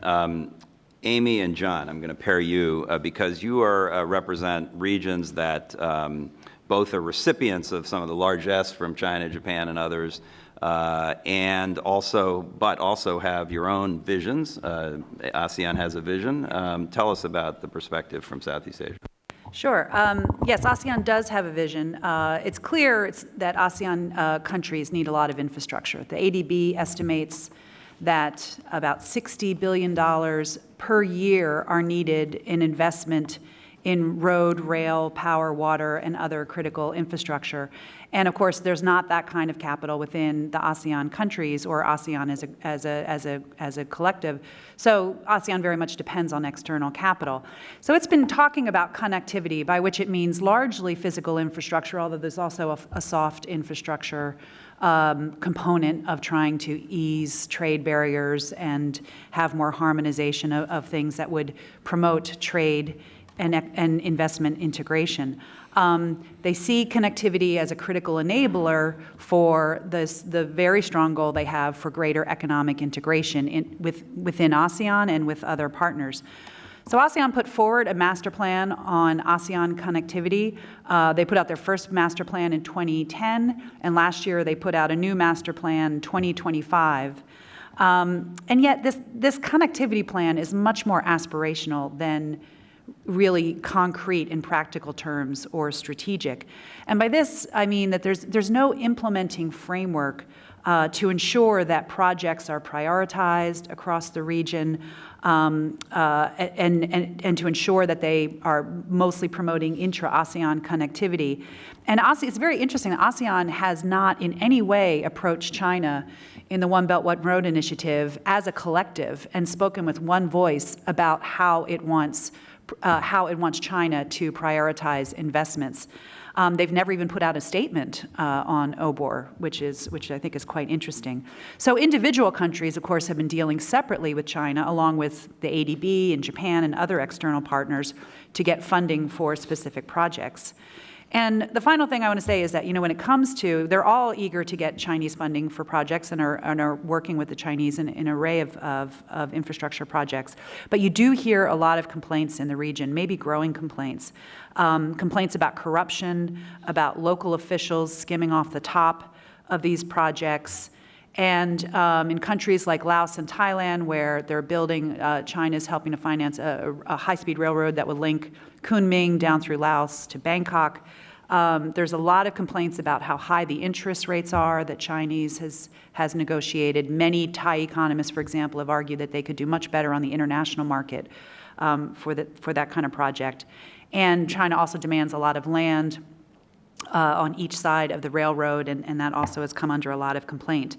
And finally, there's a real concern within ASEAN that these OBOR-led projects China may be much more focused on creating land links with mainland Southeast Asia, tying individual countries directly to China, than really focusing on projects that would benefit maritime Asia. So there's a little bit of a concern that this could lead to a bit of a divide between mainland and maritime Southeast Asia, and ASEAN. So finally, just to wrap, so again, it's very economic in motivation of these individual countries, but it's very decentralized, and ASEAN has not been a very good strategic player in this space, although it's very good at using the connectivity buzzword in any and all documents and conversations. Great, thanks. By the way, several people have used the acronym OBOR, and for those who aren't watching it that closely, that stands for One Belt, One Road, which is what China used to want us to call their initiative. They now want us to call it Belt and Road Initiative, BRI, though they still call it the same thing in Chinese, so that's interesting. Okay, John, same question. Yeah, there's tremendous excitement in the Gulf about China fitting the Gulf into its strategic picture, because I think there's tremendous anxiety in the Gulf that A, they produce energy, they kind of have one crop, and the United States cares less and less about it. And if you're in the Gulf and you're a monocrop economy, that's really disturbing, because the Gulf's relied on U.S. strategic assurances for 3/4 of a century. So the fact that China, A, is a genuinely growing market for energy, as opposed to Europe. Europe is going down, the U.S. is flat, and the U.S. is importing less and less as it produces more. The idea that you have a great power that actually cares about the Middle East is tremendously reassuring. And so there's been sort of this scramble among Middle Eastern countries to be relevant to the Belt and Road Initiative. In some ways, they already are. Now, as China looks to the Middle East, Iran seems like a very interesting country, because Iran is a source of energy that the United States can't turn off if it wants to in case of hostilities. And as they look at all the other countries in the Gulf, they see these are all countries in the pocket of the United States. So it's actually important, if you're going to hedge against U.S. hegemony, you need a country like Iran. Iran, by the way, is a country which, because of its isolation for so many years, is perceived to be a country which, from a Chinese perspective, offers tremendous opportunities for investment.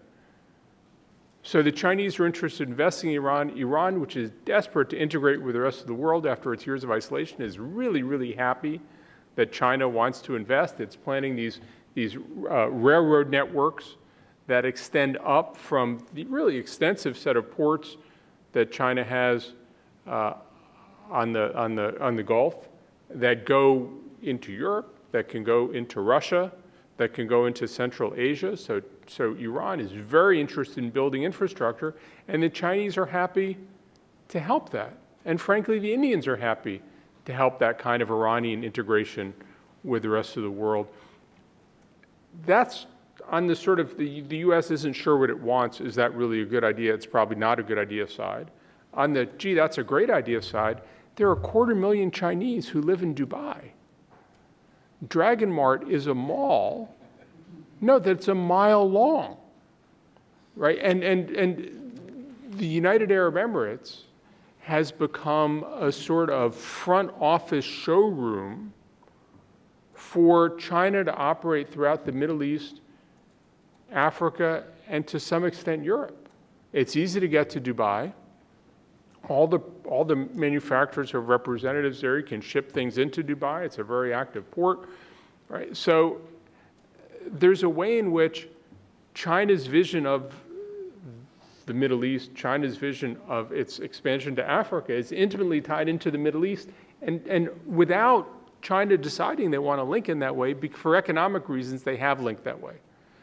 And if you're in the United Arab Emirates, and you're interested in how to expand your trade, the way to expand your trade in the United Arab Emirates is you build deeper ties with China, because they're the people who are making stuff, and they're the people who are investing. So there's a way in which this is growing organically anyway, and the fact that China may be focusing energy on it makes people all the more enthusiastic to figure out what is the strategy so we can get the Chinese to invest more. And that's true on both sides of the Gulf. It's true on the Iranian side, where they're desperate to integrate more into the world, and it's true on the Arab side of the Gulf, where they say we have to diversify our economies. We're not just going to be energy producers, take advantage of our period as energy producers to keep the Chinese interested, but we have to have a more diverse society, and we're going to have the Chinese help us do it. So there's a spectacularly open door to working with China. I think from the Chinese perspective, the question is, well, yeah, it's important for energy reasons, but economically it's still relatively small. And I think their challenge is how do they become genuinely strategically important to China instead of, what is not much more than a rounding error when you look at China's global trade patterns. Fantastic. Okay, now I'm going to batch Olya, Heather, and Bulent, because you all are involved in this game, have some ambivalence about aspects of it, so let me start with Olya. Obviously, Russia's been in the infrastructure business for a long time. 100 years ago, last year, the Trans-Siberian Railway was completed.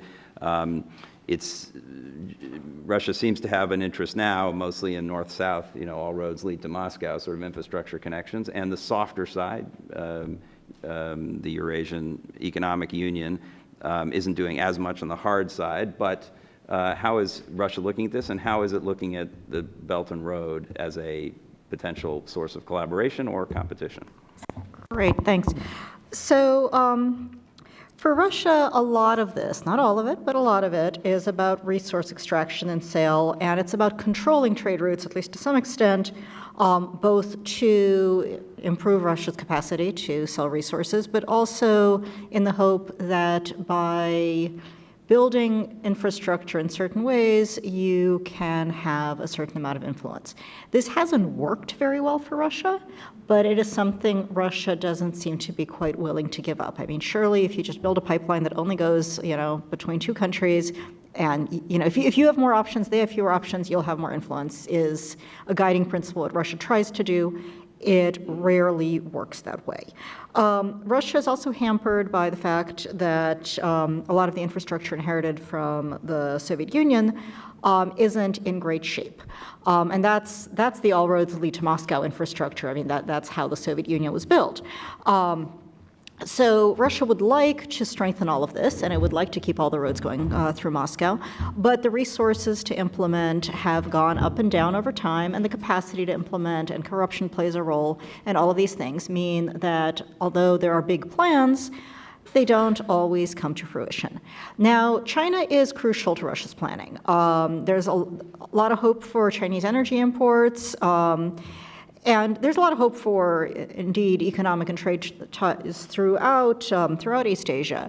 But China is where it's developed. China is where there are agreements, where there are plans, where there are pipelines.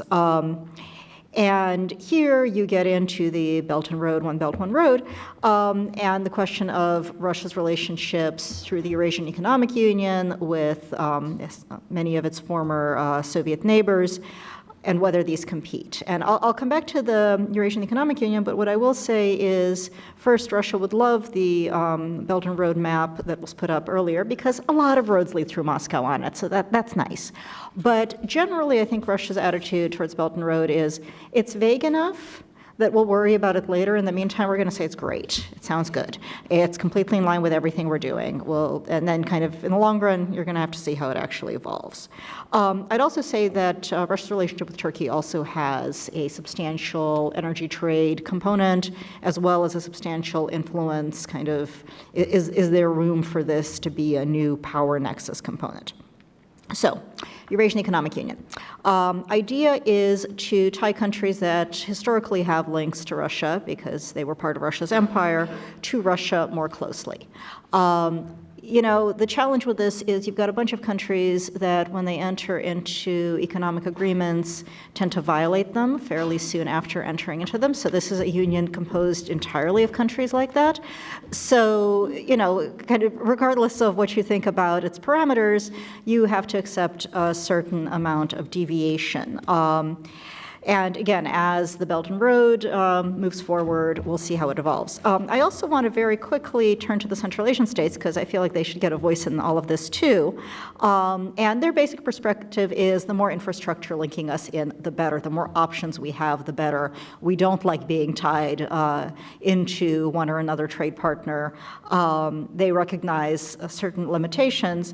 I think watching how this evolves, and especially watching how Uzbekistan's role evolves, because we're seeing Uzbekistan Uzbekistan's government, with a new change in government, we're seeing a certain amount of domestic openness, possibly external openness. Uzbekistan has been fairly closed off for a lot of years. If that opens up, if Uzbekistan starts playing a regional role, that's going to be something really interesting to watch. I'll close. Great. Yes, the Central Asian dimension of this is really interesting. That's again, had a chance to go there last year to the Kazakh-Chinese border and see some of the activity under Belt and Road, but also to see some of the tension that is sort of inherent between Russia and China because of, if you think about Kazakhstan and, Russia's interest in connecting it north-south and China's interest east-west. There's a sort of a set of interesting issues there. Heather, so Europe obviously has its own dense, infrastructure network, but it also has a plan, Trans-European Transport Network, which has the acronym probably is French or something, TN-10T. Is also the terminus. Europe's also the terminus of a lot of the Belt and Road activity, the roads and rails and so forth. So, but Europe's trying to extend in different directions, east, north, south. So give us a European perspective on this story. Absolutely. Well, I think for me, the snapshot of this is the fact that the Chinese firm COSCO as a major stakeholder in the Greek port of Piraeus has tripled the size of this port. And when I recently asked a Greek colleague of mine, what impact has this had? He said, well, of course this makes sense. Our Chinese colleagues are taking that vessel traffic directly from the Suez Canal up to Piraeus and then by road and rail into Western Balkans and throughout Europe. It makes perfect sense. So from our historic question, Portugal and France, of course, are two members of the 28-member European Union that has developed a very well thought out transportation network, the Trans-European Transport Network. It consists of 9 corridors. 4 of those are north-south, but 5 of those do extend into the Eurasian landmass and maritime periphery. 2 corridors go beyond the European Union into Ukraine. 1 extends into Turkey. So clearly it goes beyond this. And in 2015, the European Union created a coordination mechanism with the Chinese. It's called the EU-China Connectivity Platform, and that is to create connectivity between the Trans-European Transport Network and the Belt Road Initiative. I would almost argue that on the eve of the EU's digital summit that will be held tomorrow in Tallinn, there's actually a 10th corridor, and that's the digital economy and digital connectivity. In addition to the EU-China dimension, China has also embraced a new format, which we call the 16+1. It's 16 European countries, primarily Western Balkan, Central European. It is not an EU structure, interestingly enough, which has caused a little friction. But that's another, again, I think, investment tool for China's investment in the Western Balkans. Again, if you have that transportation need through the port of Piraeus and up, you're going to have to extend that. The European Union has grown increasingly concerned about the nature of Chinese investment, with EU officials calling for what we in our American terminology would call a CFIUS review, to review national security implications of this investment. And I think there is certainly a concern, to Chris's point, about overcapacity. So you now see EU officials really concerned about the quality of EU-China trade. I would be remiss, like Olya, not to mention what I call the age of rediscovery of the Arctic. And CSIS has a long-standing Arctic research project. You may have missed the news last month, but the Silk Road Fund, Belt Road Initiative, has now gone north and now includes Arctic projects. And we've certainly seen where China has increased its economic and commercial activity across Northern Europe, particularly in Russia, and the Yamal Peninsula, very energy focused. COSCO takes a transpolar voyage every year to test that proposition. And of course, President Putin has called for the Northern Sea Route to be the new Suez Canal. So don't limit your ambitions to just Europe. Go north. The Arctic is going to become, I think, a more interesting construct for where Europe and certainly China's Belt Road Initiative will meet. One belt, one road, one circle, I hear they want us now to call it. Incidentally, that lets me say one thing about Korea, which is that if you saw, we don't maybe have our Korea map teed up, but if you look there, you'll see that Korea has an ambition to exploit that northern route, the Arctic route to Europe, and so Korea is an interesting player in this. They have an interesting connection to Central Asia because Stalin relocated a lot of Koreans from eastern Siberia to Central Asia, and so there's a diaspora of Koreans in Central Asia, and Korea is actually quite active there, in addition, obviously, to the Middle East and other places building power plants and so forth. So that's my Korea attempt to channel Victor Cha. Bülent, last but not least, Turkey has a Vision 2023, as you mentioned. It's a bridge. You see all those lines running across the bridge. Tell us about Turkey's perspective on infrastructure. Yeah, I'll get to that in a minute, but just following on from what Olya was saying, there is a north-south corridor development that Turkey is very much involved in, even as it seeks to build on its pre-OBOR, pre-BRI initiative involvement in the revival of the Silk Road, which is very much tied to its rediscovery of its ethnic brethren in Central Asia and the Caucasus after the breakup of the Soviet Union. And that's exemplified by the development of what became the Baku-Tbilisi-Ceyhan pipeline to take Azeri oil west down to Ceyhan through Georgia, instead of Azeris using either the Russian route, the old Soviet system, which the Russians wanted them to use, or the Iranian alternative.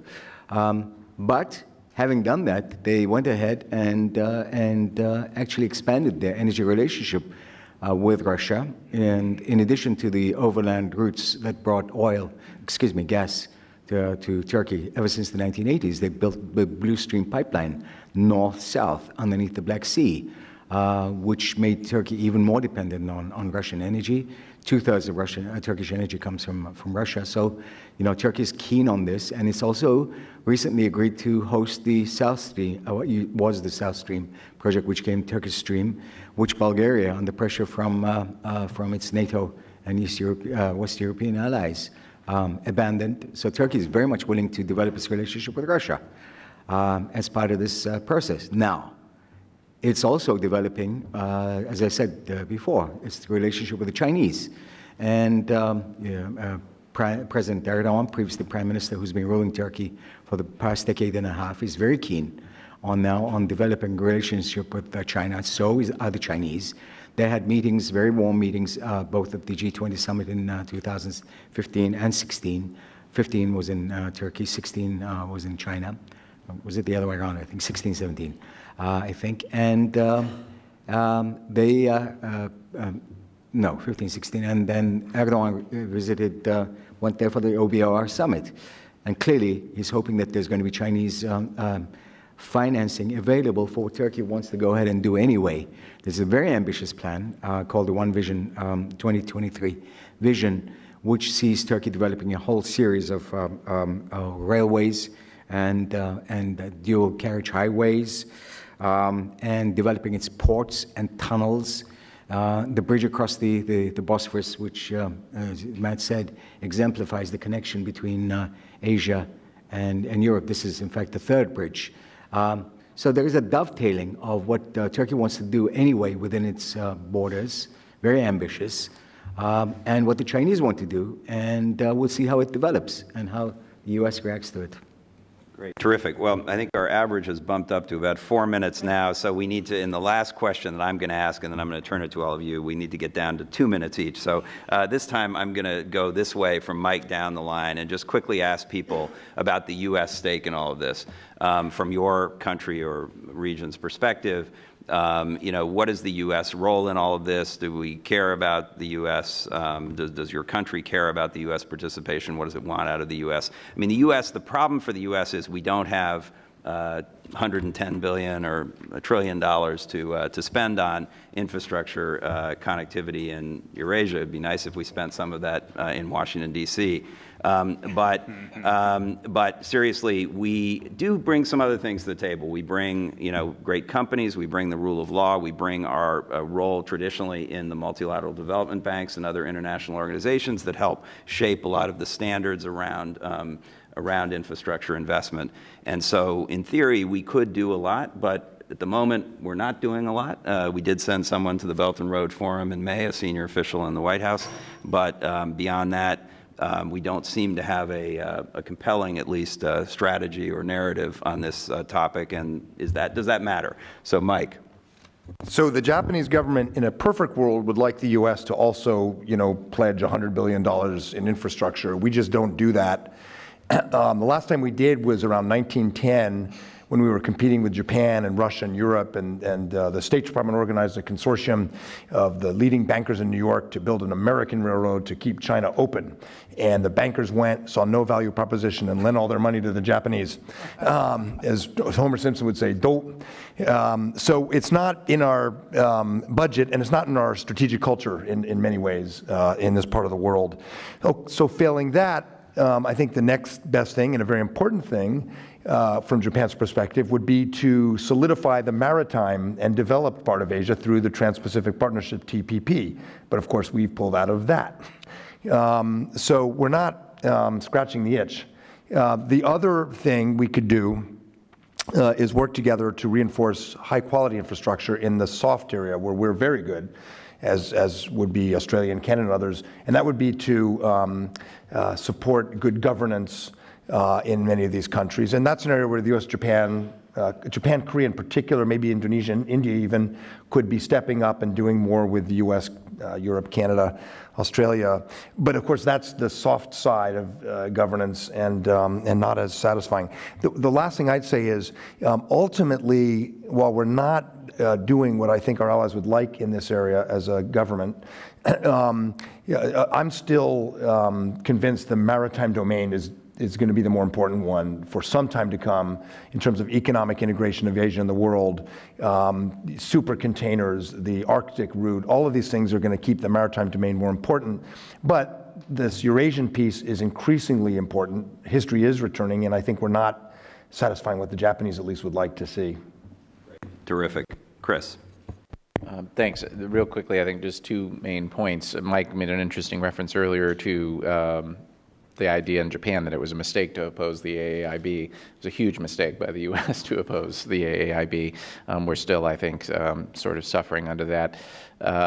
And I think that has follow-on implications because, in the same way that in the last administration, there was a general sense a few years ago that, say, in Southeast Asia, China was scoring own goals and ruining that. Well, if you look at that map now, it's a lot friendlier toward China. And likewise, I think this has a lot of potential in that area.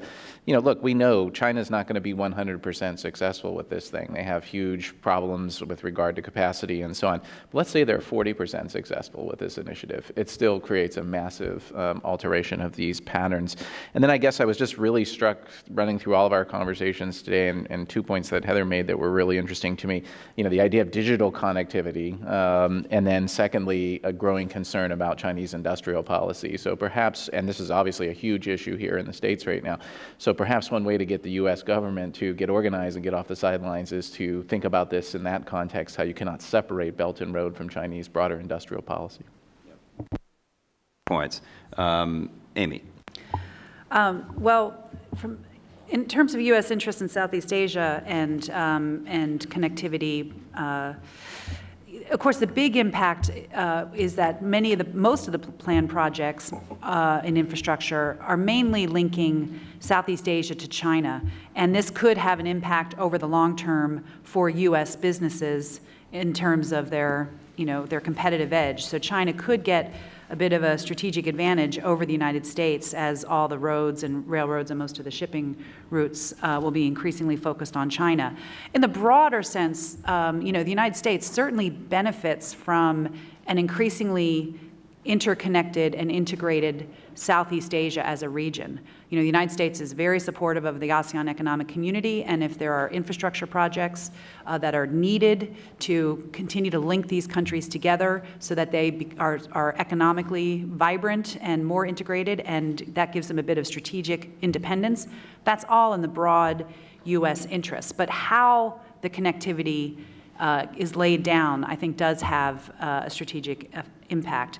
So in terms of what the United States can do, I mean, you know, as everyone has said already, the United States doesn't have many resources to bring to bear on the issue.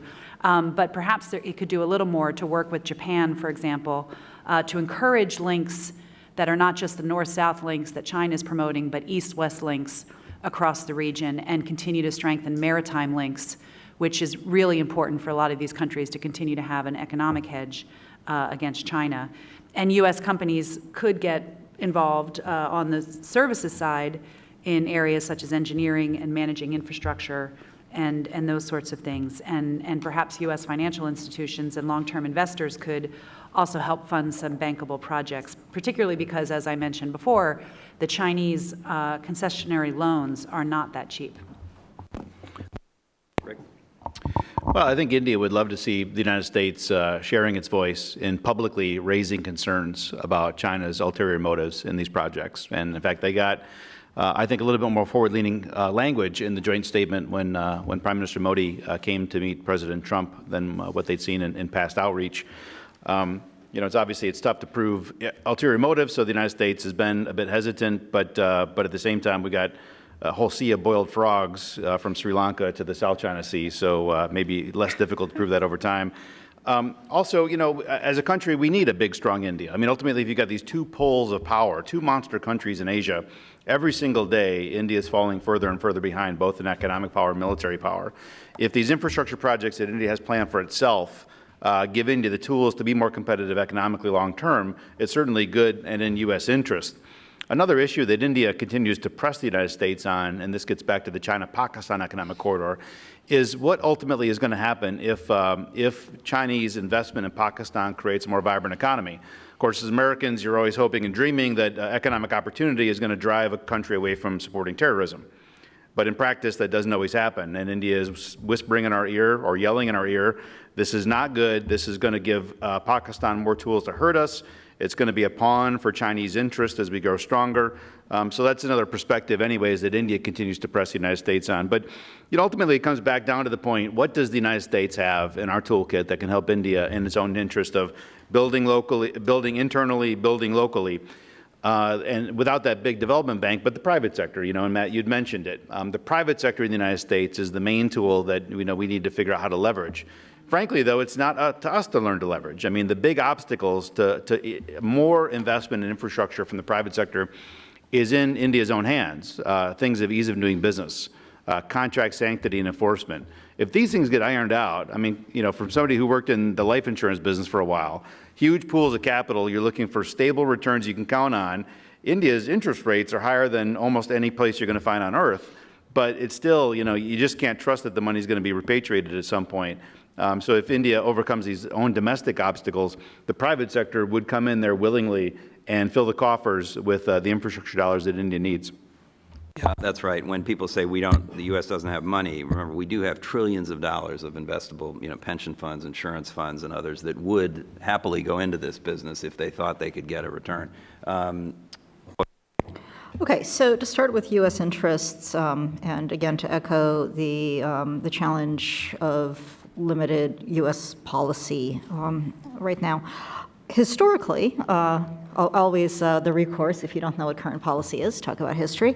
Historically, the U.S. dogs in the fight on Russia in Asia, Central Asia in Asia, have been commercial and political, but both sets of interests, I would argue, are limited and have been limited, which has led to a certain vacillation of policy.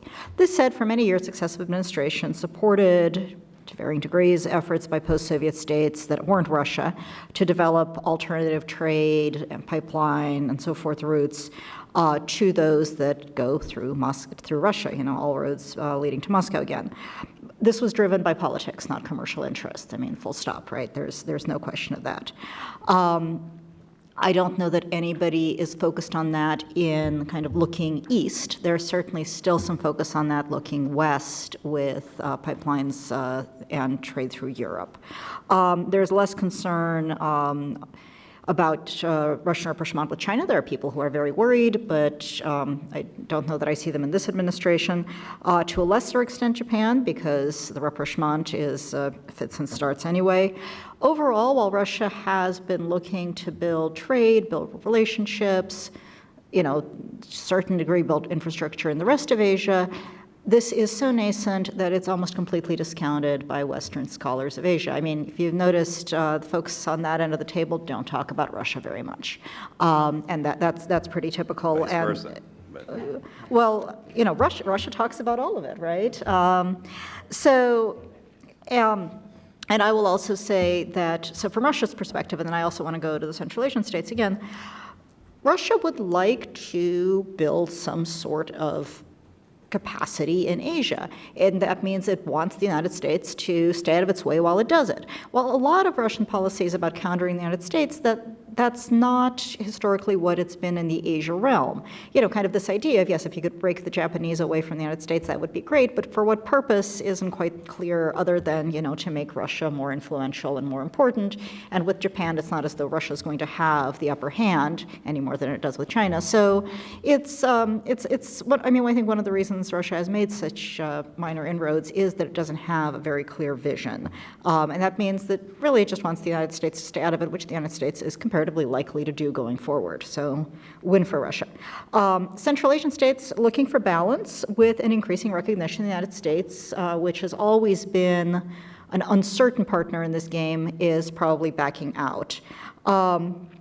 We're going to, just to pitch an event we're having next week, we actually have a Russian scholar, Ivan Safranchuk, who's going to come to talk about his research into how the Central Asian states are looking at their foreign policy going forward. So October 4th in the afternoon, check it out.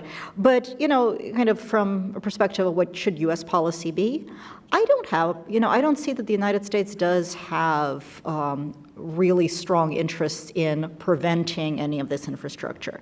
The policy towards Russia has been this weird mix of we want to integrate them and we want to limit their influence all at once. This isn't going to build a lot of influence. It might do a certain kind of integration in the East rather than the West. I don't know that that's harmful to U.S. interests. Okay, good. Provocative thought. Bulent. The U.S.-Turkish relationship, which extends all the way back to the Truman Doctrine 70 years ago, it is in doldrums. Or I can't find a better word.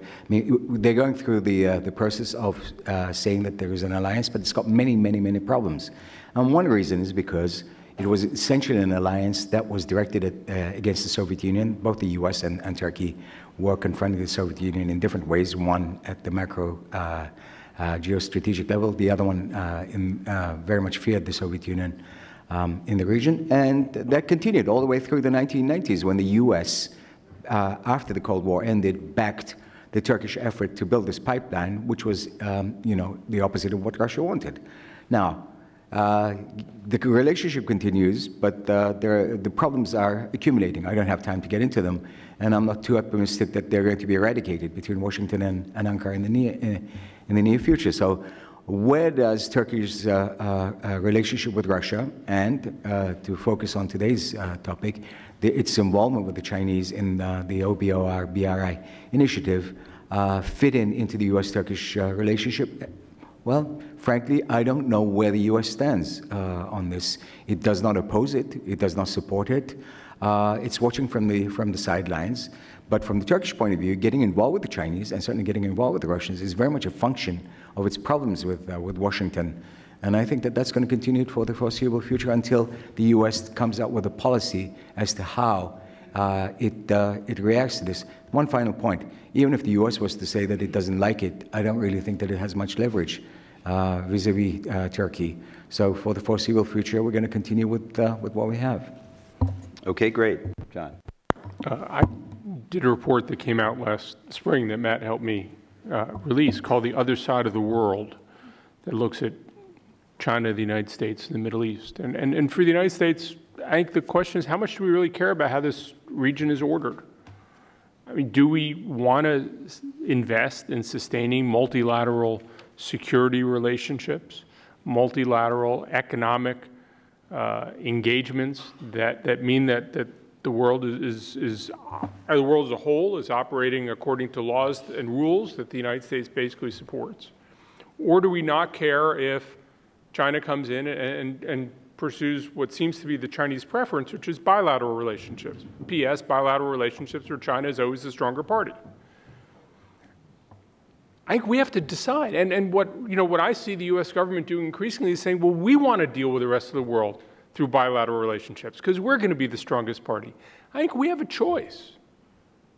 There's a choice, and it manifests itself in the Middle East as we see China having expanding interest in the Middle East. It manifests other parts of the world. But I think this whole question really comes down to a question of strategy for us, of do we want an ordered world where we help set the rules, or do we not care or do we have a preference for bilateral relationships where you're always doing a one-on-one tie? I think the Middle East and this Belt and Road Initiative is a precise example of how that's unfolding, what the implications are, and what it would mean not only for us, but for our allies who, by the way, also rely on energy from the Middle East, our allies in Asia in particular, and in Japan and Korea, and have a keen interest in how we want the world to be ordered. We have to figure it out. Great, another provocative thought to have us chew over. Heather. Well, I think it's instructive that the last time the United States had a major investment into infrastructure investment into Europe was 70 years ago with the Marshall Plan. And I think it's instructive, again, to understand that. So the United States had an overarching positive policy ambition, and that was containment, and it was a bipartisan understanding of the imperative of that policy. It had the economic means, which was the Marshall Plan. The Marshall Plan, the secret was we portray it as great generosity to Europe. It was to solely and wholly benefit American companies after the war to increase their economic opportunity. And third, there was a security component to it, and that was the entrance of NATO as it began. That trifecta, if you will, of you have a vision, you know what you want, and it's important, it's a national imperative. You give yourself the economic means which benefit the United States and American companies. That is, of course, always our self-interest, and you create a security architecture that can support that ambition. That's the threesome that we need here, and we can't get it on the cheap. It's worth pointing out the Marshall Plan in today's dollars is worth about $100 billion, plus or minus. So, by comparison, Belt and Road is a much bigger ambition, at least. Fantastic. Lots more to cover, but we actually did really well in that round. We got ourselves to, I think, the 2-minute mark there, so really appreciate that. Okay, I'm going to turn it open to the floor and ask people if you have a question to raise your hand. A microphone will come. Please identify yourself and ask a question. If you have a specific question for somebody regionally, geographically, please do that. Otherwise, it can be a general. And the lady right here. Hold on a second. Can you identify yourself, please? Thanks. This is Uzma from George Mason University. I'm from Pakistan originally. Thank you so much for this discussion. And my question is like with the last segment of the discussion that we just had. So OBR, if we are talking about it, is a grand plan, infrastructure development plan, which is the hard infrastructure in Asia and Europe. We're talking about the U.S. interest, what U.S. can do. So as the panelists and you also mentioned that U.S. can do or influence on the soft side, which the OBR plan is totally lacking in developing those support institutions. If I ask the panelists about like 1 or 2 concrete steps, what U.S. can begin to do in that direction. Okay, thanks. Thank you. Pass the microphone to the gentleman in front, and we'll take him in a second. But would anyone like to take on that question of what the U.S. can concretely do? Rick, you want to start? I have one thought, and this is from a lot of conversations with my friends in the Japanese government that are helping fund some of the projects, within India. When there are viable projects out there, sometimes the U.S. private sector is a little slow to learn about them or see what's really happening on the ground. So I think in the India context, I actually think trade missions is something that I think it's kind of a tired old, it puts people to sleep sometimes talking about trade missions when they get organized, but at the same time when there's real things happening on the ground that it's so difficult to know from the side of the ocean what's taking place there.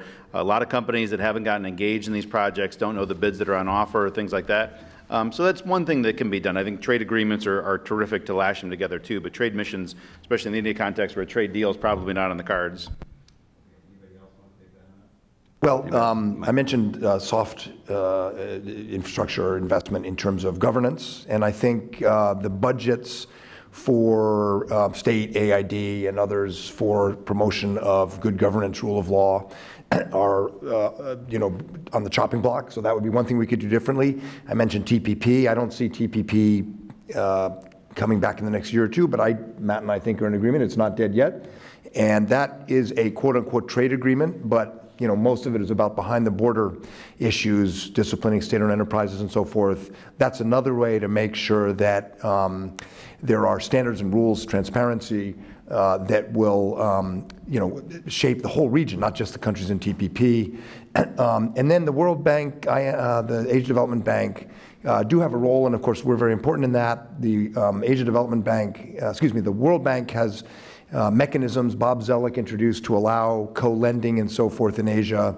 We can get into the technical details, but I think there are ways we could reinforce the role of the current development banks. And in fact, Matt, correct me if I'm wrong, but I think so far all of the AIIB loans have been joint with the ADB and World Bank, the big ones. So that's sort of the model.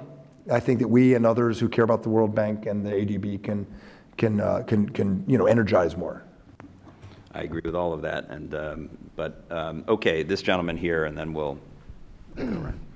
Hello, my name is Saad Bashir. I'm a student at Georgetown University. So my question is more specifically on the China-Pakistan economic corridor that some of you guys have mentioned. Looking at the geographic position and strategy behind there, as Rick, you were mentioning that as the US gets more involved with India, that has also got Russia more involved with Pakistan, as you see from the joint military exercises last December and a number of other things that are going on.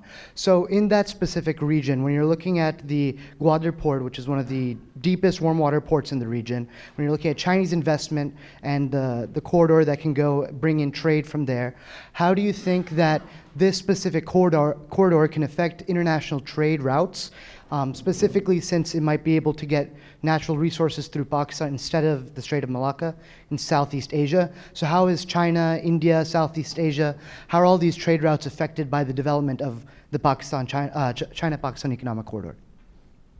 I think that specifically it's going to be pretty modest. India doesn't get a lot of trade. Most of South Asia has cut itself off from each other. There isn't a whole lot of interregional trade there, so may contribute dramatically perhaps to what China and Pakistan do back and forth.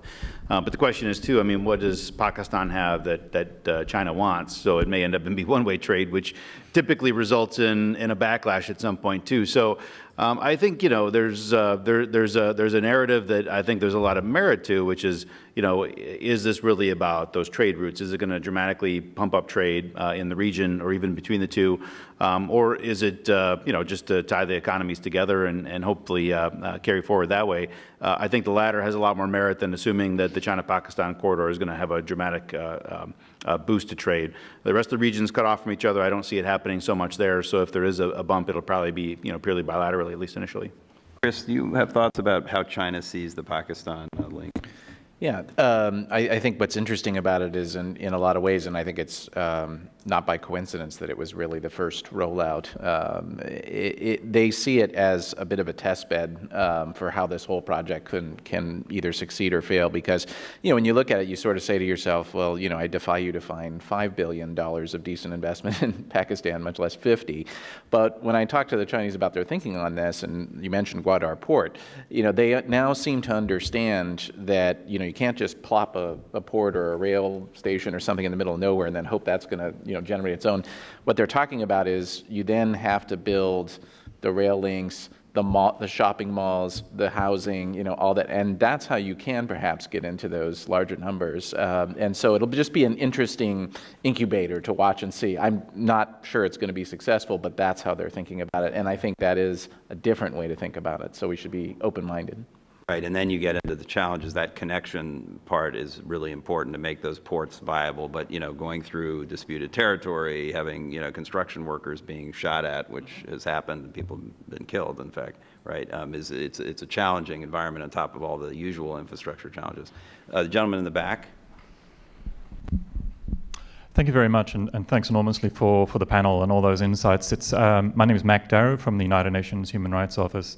I just want to go to one area where there seems to be a competing vision, or competing priorities at least, and that's on, in fact the last comment goes directly to it, and that's on the area of environmental and social sustainability and the entrance of China into the mix as a particular issue in that connection. So perhaps a question for Chris is, one sees with potentially with mega infrastructure projects, the drive to get it built, to get it done quickly, itself being inimical to taking on these issues in a serious way, and perhaps in the climate of competition between the various finances for mega infrastructure, a tendency to drive down standards potentially. Perhaps in the multilateral development banks, we're seeing that to some extent. So I just wanted to ask you about that question and how you see the role of China playing out, in particular, in that connection. Thanks.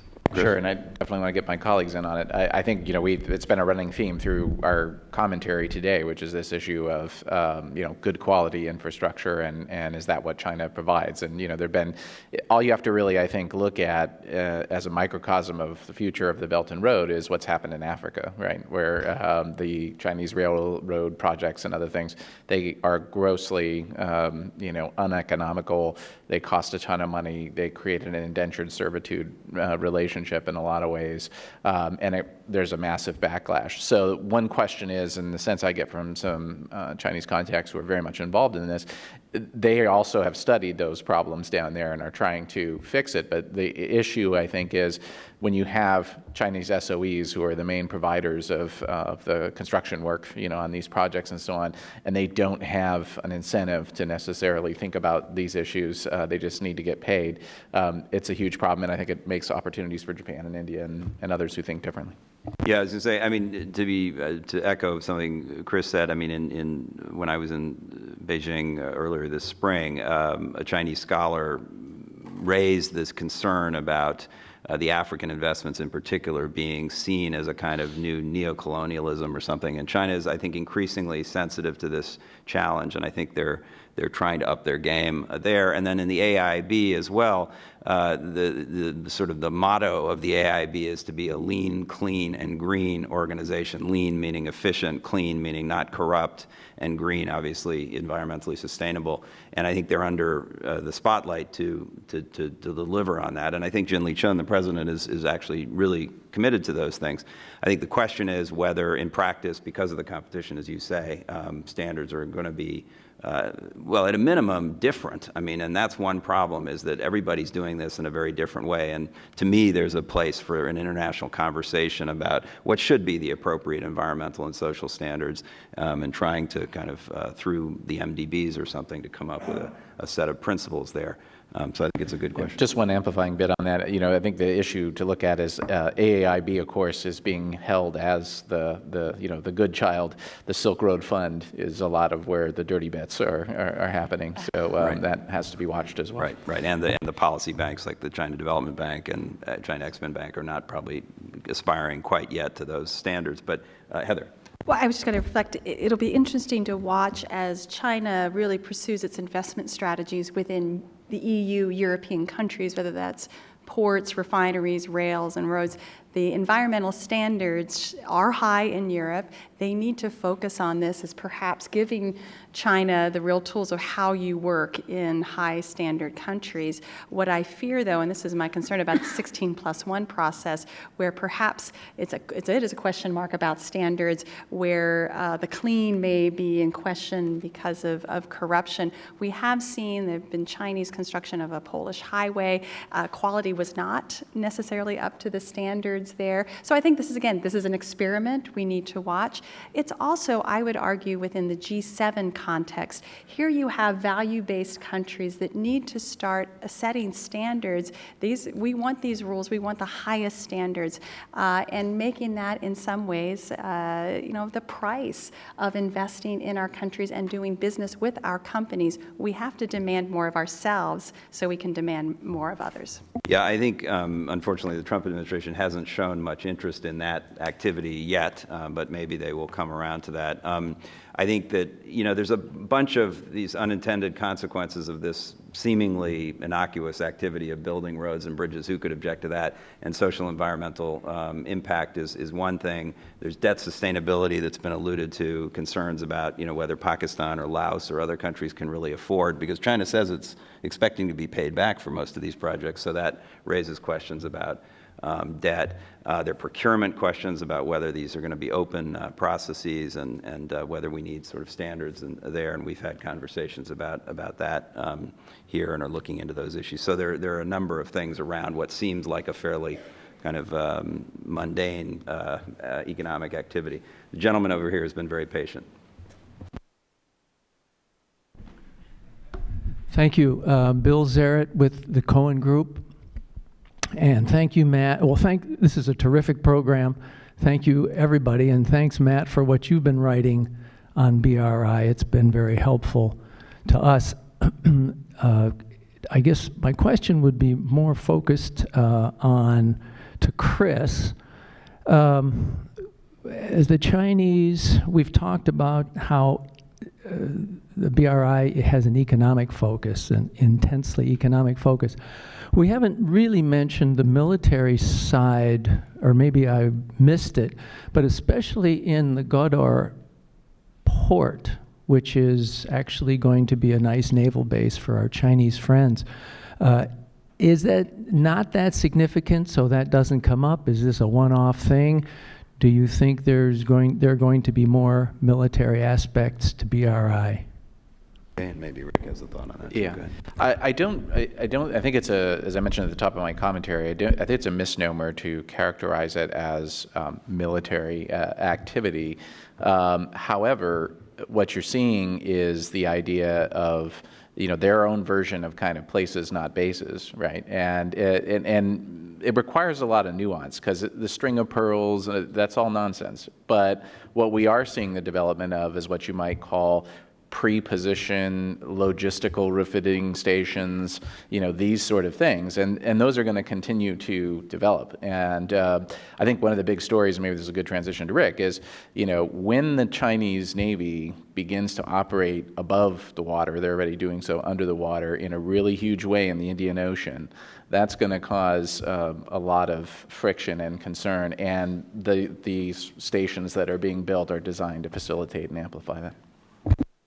Yeah, that's kind of, I guess I was speaking a little bit too much in code, and you pointed that out. I mean, to mention the boiled frogs across Asia, right? Gwadar is clearly one that India points out they expect is, right? They're not announcing it as a military establishment, but India's concern is that that will become part of the narrative, later on.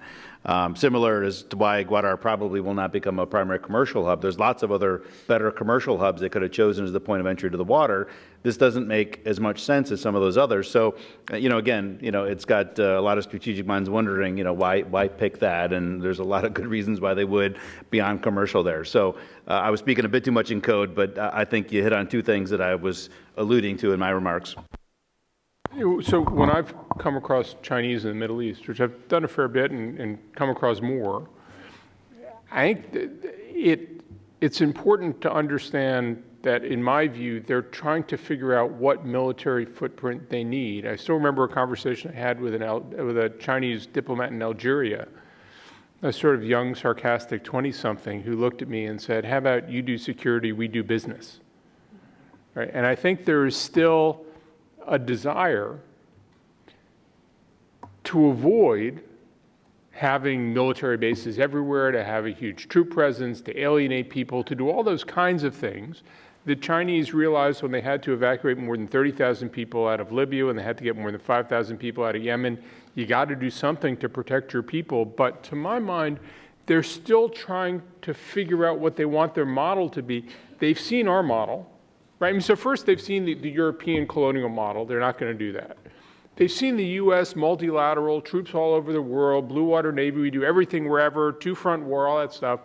I don't think they want to do that. I think that they believe they can refine their global military model, which will do what it has to do and not cost them more than it has to cost. I think there's more design, intelligent design than that. Although I think they're still, what is it, Chris, filling the pebbles to cross the river or whatever, because, overreaching will create, counterbalancing. But we talked about Gwadar. Sri Lanka is an interesting example. Massive Chinese infrastructure investment and bribes to the previous Sri Lankan government. New government came in promising to correct all that and couldn't because the contracts were written by American lawyers.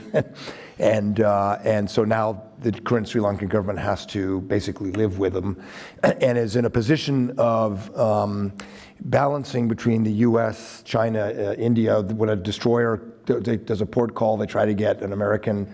So it really has, in a way, blunted what a new Sri Lankan government thought its options were strategically.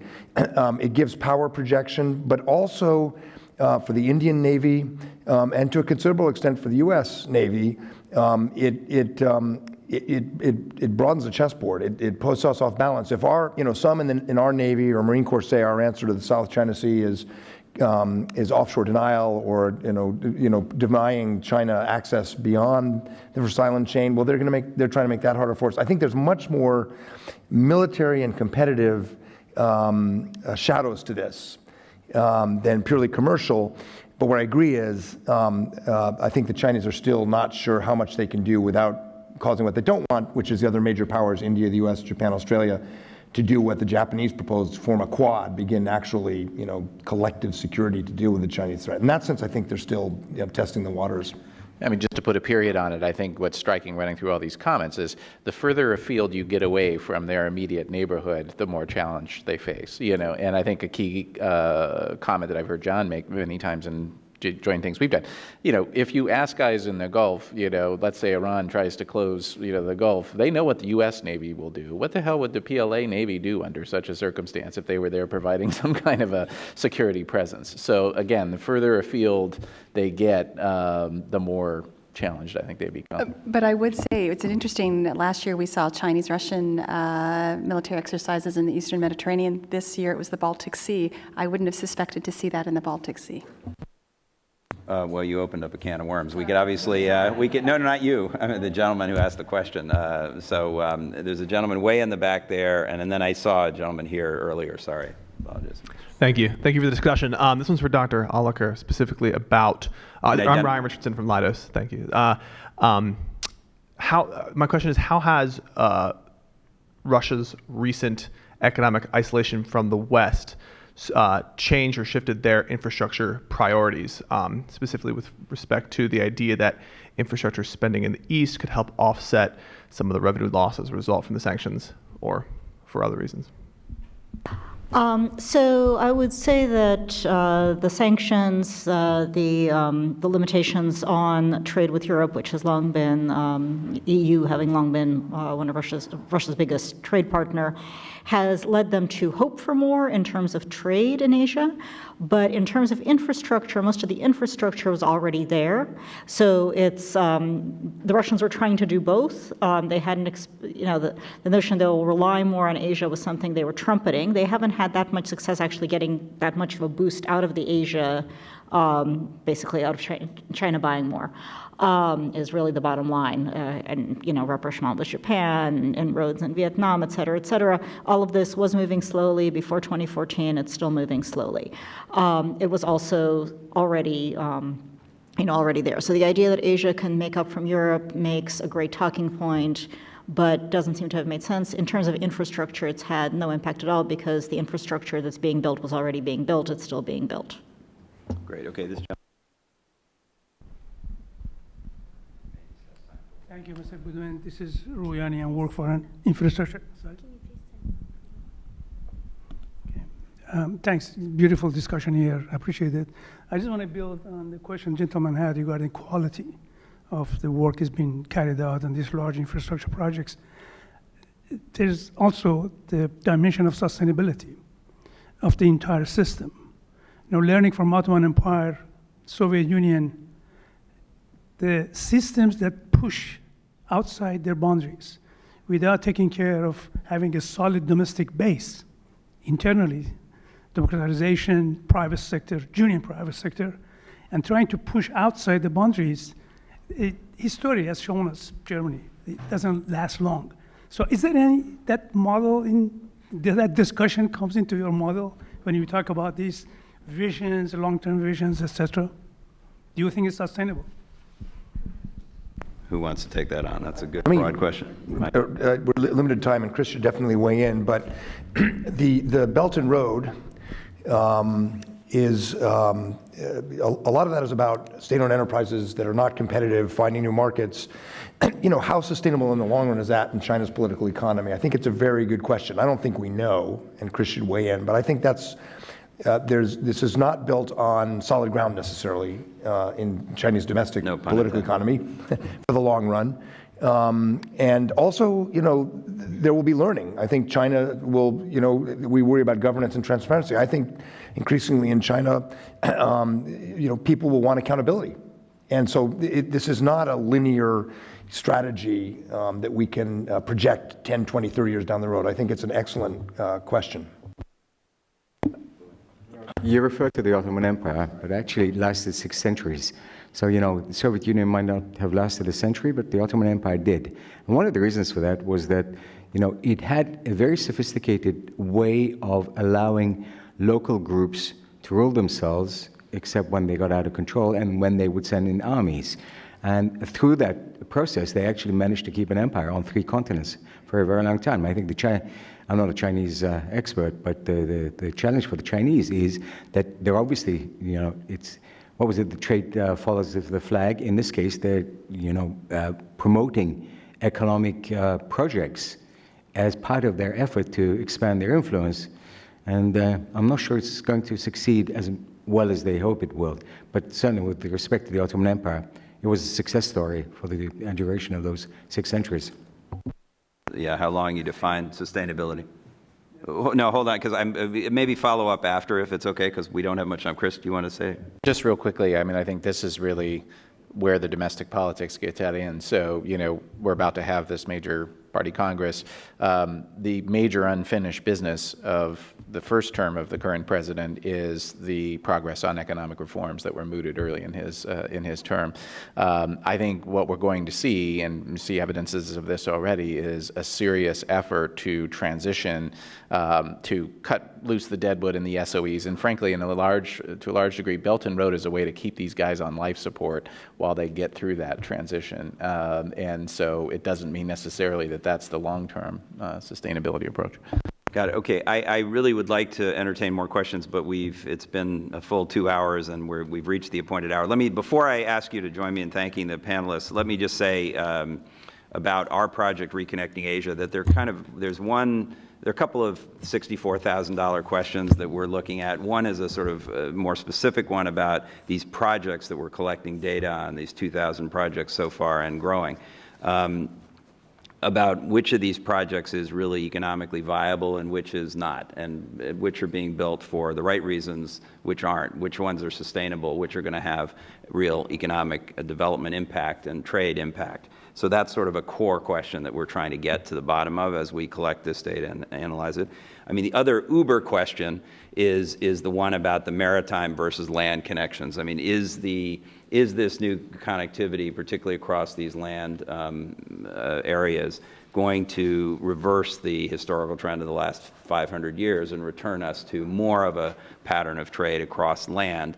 And, you know, not probably fully displace maritime, but is there going to be a major shift in that balance because the economics has changed? I think that's another big question about this, and certainly one that would have interested Zbig Brzezinski, who, as I said, was the inspiration for this project. Please First, before because you're going to start clapping and then I'm not going to say anything else, let me say, please come to the Reconnecting Asia website. You can sign up at the bottom of every page. There's a little place where you can sign up as a partner. We're looking for partners because we want data and we want insight. And so we welcome individuals and organizations who have some of that to offer us and help us build this sort of organic platform. But now, please join me in thanking the panelists here.